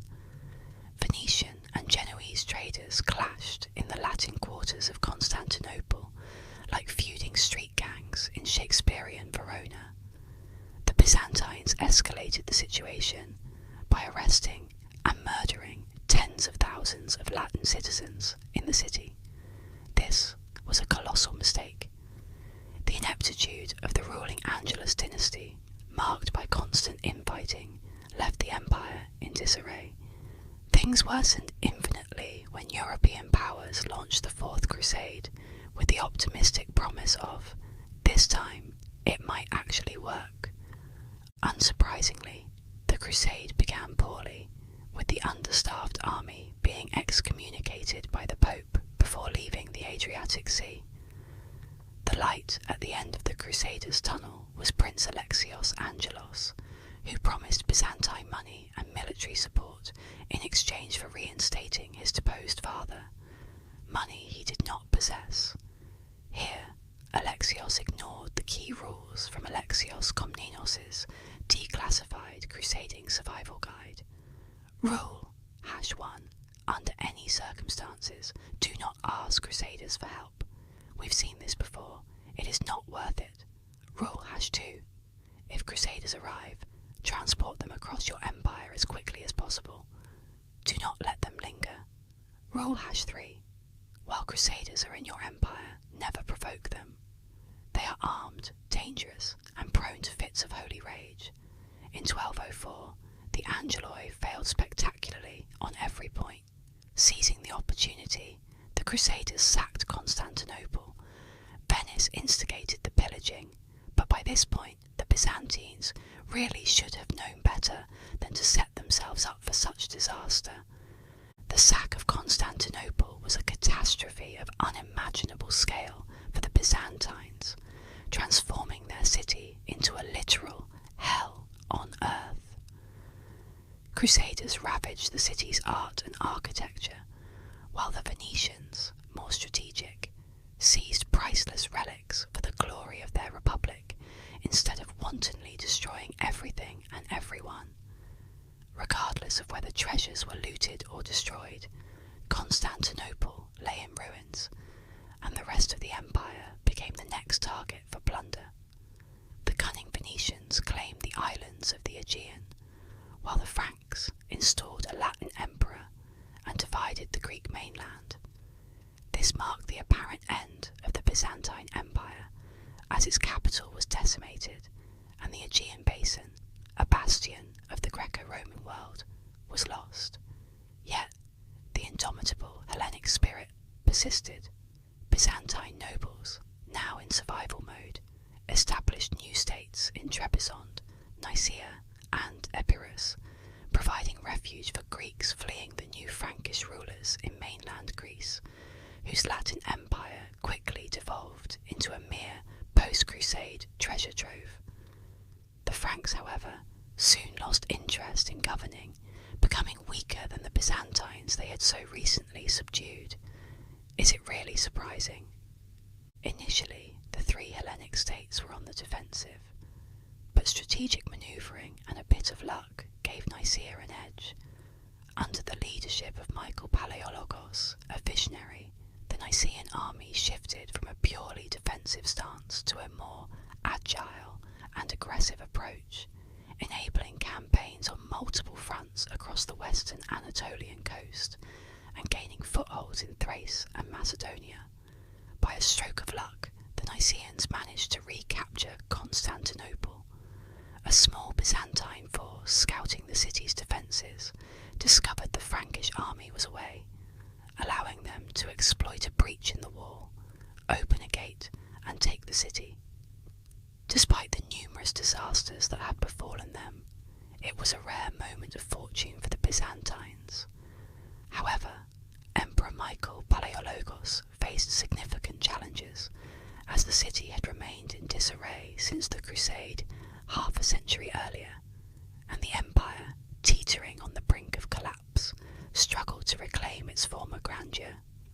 Nonetheless, it was a far better fate than the alternative. Defending the Byzantine Empire was a formidable task, even in its prime. But now, with an emperor ruling over a kingdom, and a capital that were mere shadows of their former selves, the real achievement lay not in retaking Constantinople, but in holding it.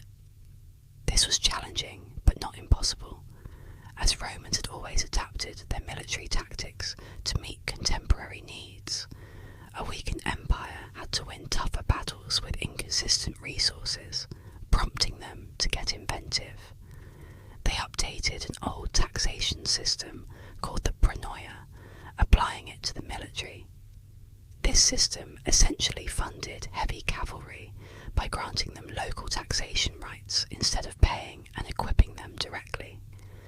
The emperor maintained control over these contracts, which could be revoked or reassigned at will, functioning like a militarized version of the ancient publicani tax farming system from the Republic era. Contemporary sources suggest the infantry seemed to materialize whenever a battle loomed, allowing the late Byzantine army to retain its iconic heavy cavalry, funded by a medieval twist on a Republic-era system, supported by a throwback to the polis-era farmer soldiers. While patchy and desperate, this system worked and vividly illustrated the enduring influence of Greek and Roman ideas in the Byzantine world.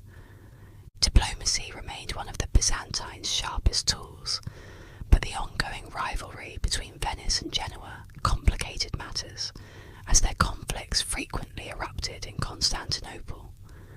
There were also strategic missteps, such as when the Byzantines hired Catalan mercenaries, who promptly went rogue and claimed the Duchy of Athens for 70 years.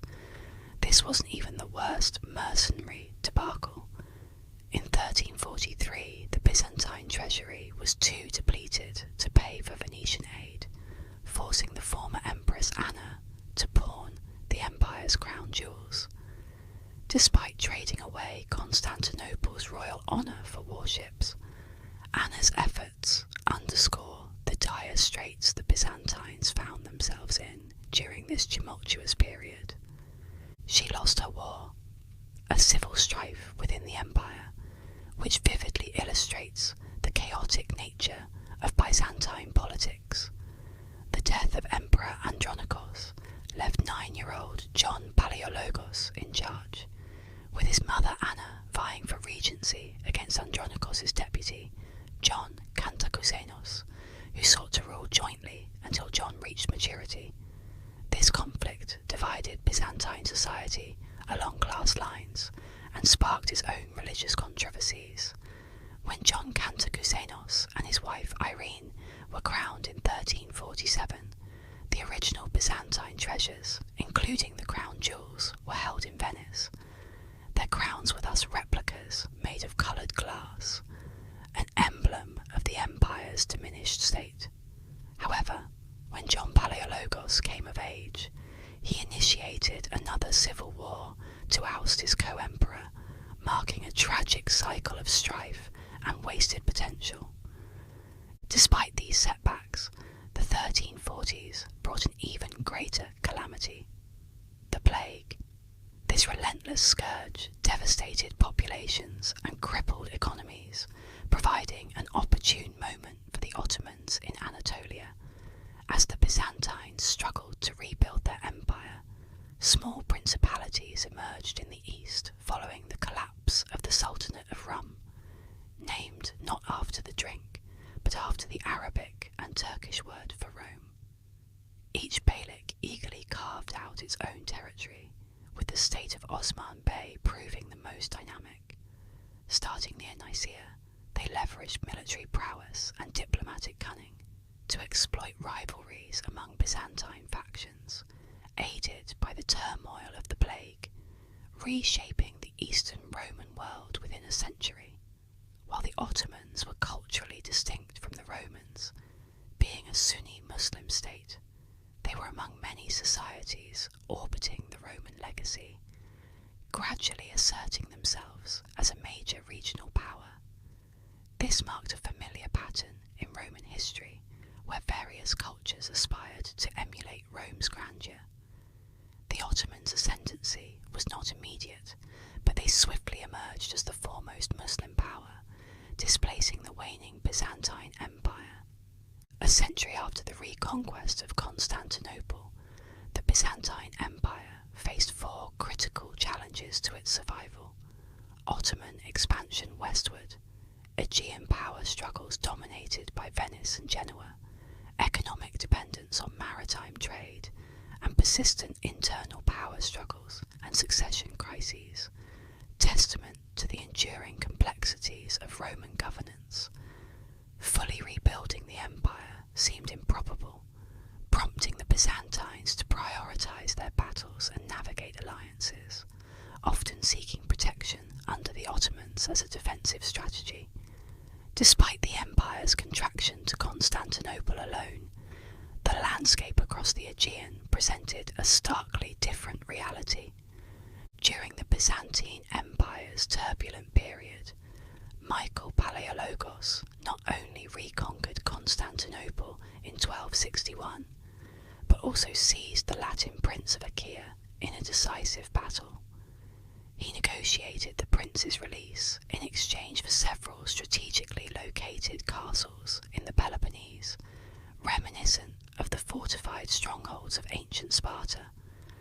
Over the subsequent 2 centuries, this remote Byzantine outpost in Laconia flourished, attracting Greeks from the Morea and beyond to settle in the burgeoning city of Maestras, eager to revive the legacy of the empire. Throughout the 1300s and 1400s, Maestras emerged as a vibrant centre of Byzantine culture and intellectual pursuits.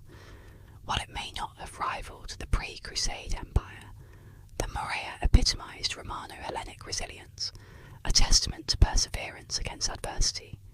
This enduring spirit endured, fostering a cultural renaissance that resonated far beyond its borders, symbolising hope amid geopolitical turmoil. Strategically, safeguarding this territory required astute diplomatic finesse, although its natural defences, bounded by water on 3 sides and mountains on the 4th, provided a significant advantage.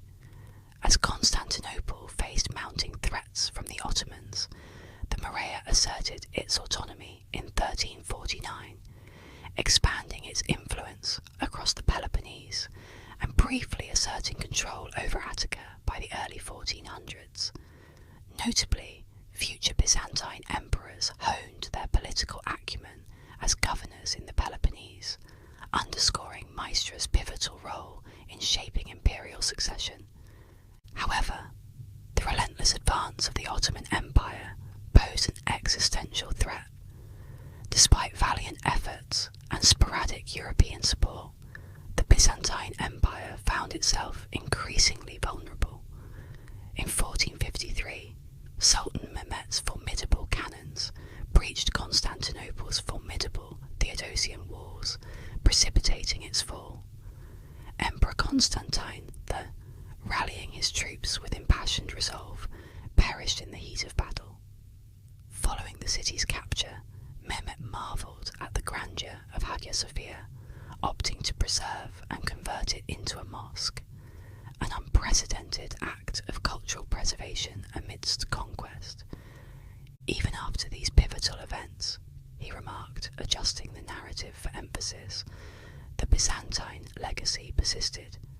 The Ottomans, known for their towering domed architecture, integrated ethnic Romaioi into their society as pivotal figures in art, administration, craftsmanship, maritime affairs, military, and everyday life. Constantinople, rebranded as Constantinia, retained its status as the Mediterranean's linchpin city, more prosperous and secure than it had been in centuries, while acknowledging the bloodshed and state demise following Mehmet's breach of the Theodosian Walls in 1453, declaring himself Caesar wa Rum in homage to Rome's legacy, signified his role as both conqueror and builder. He assumed responsibility for civilization, preserving rather than annihilating it. This theme echoed across former Greek territories, absorbed into other empires, where Hellenic culture endured and thrived for centuries. An ancient adage states, "Rome conquered Greece, but Greece conquered Rome," illustrating how Hellenic culture pervades any state it integrates into, whether Rome, the Ottomans, or others. Venetian-held territories in the Aegean and Ionian seas, predominantly Greek, significantly influenced the Renaissance by disseminating classical ideas to a Catholic European audience. Venetian Greece, notably Crete, became bastions of art and learning, blending traditional Hellenism with Renaissance innovations. Despite the historical irony of Venetian treachery during the Crusades, Venice paradoxically played a crucial role in preserving Byzantine cultural heritage, a fact that is uneasy to acknowledge. As we approach the 1500s and 1600s, the era of Greeks ruling their ancient empire from Constantinople has long passed. The fundamental query surrounding the Byzantine Empire boils down to why it endured despite perpetual crises. Over a millennium, the empire's territorial decline was a protracted saga of resilience.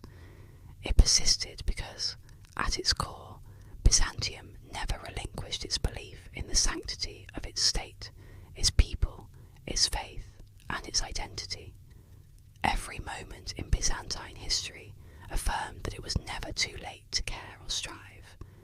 They held steadfast to a conviction that their civilization was worth defending and advancing. Even in the face of adversity, this unwavering determination spurred them to cultivate successive epochs of prosperity. When reflecting on the endurance of the Byzantines following Rome's collapse in 476 AD and Constantinople's fall in 1204, it underscores the resilience of the Greeks, the Romaioi. This marks the entirety of Rome's history, from its humble beginnings on the banks of the Tiber to the demise of the Basilia Romaion, the last true Roman state. While architecture and literature could easily expand this narrative, the focus remains on a concise, cohesive account spanning over 2 millennia, a unified yet not definitive history of Roman civilization. The narrative of Roman statehood concludes at the onset of the Italian Renaissance, when classical art and learning surged to prominence across Europe, shaping Western culture to the present day. Meanwhile, Germany assumed leadership of a Roman-inspired empire that endured for a millennium, leaving an indelible mark on European society long after Rome's original state had faded. By 1000 AD, Rome persisted as Europe's cultural epicenter in religion, language, art, architecture, literature, and politics.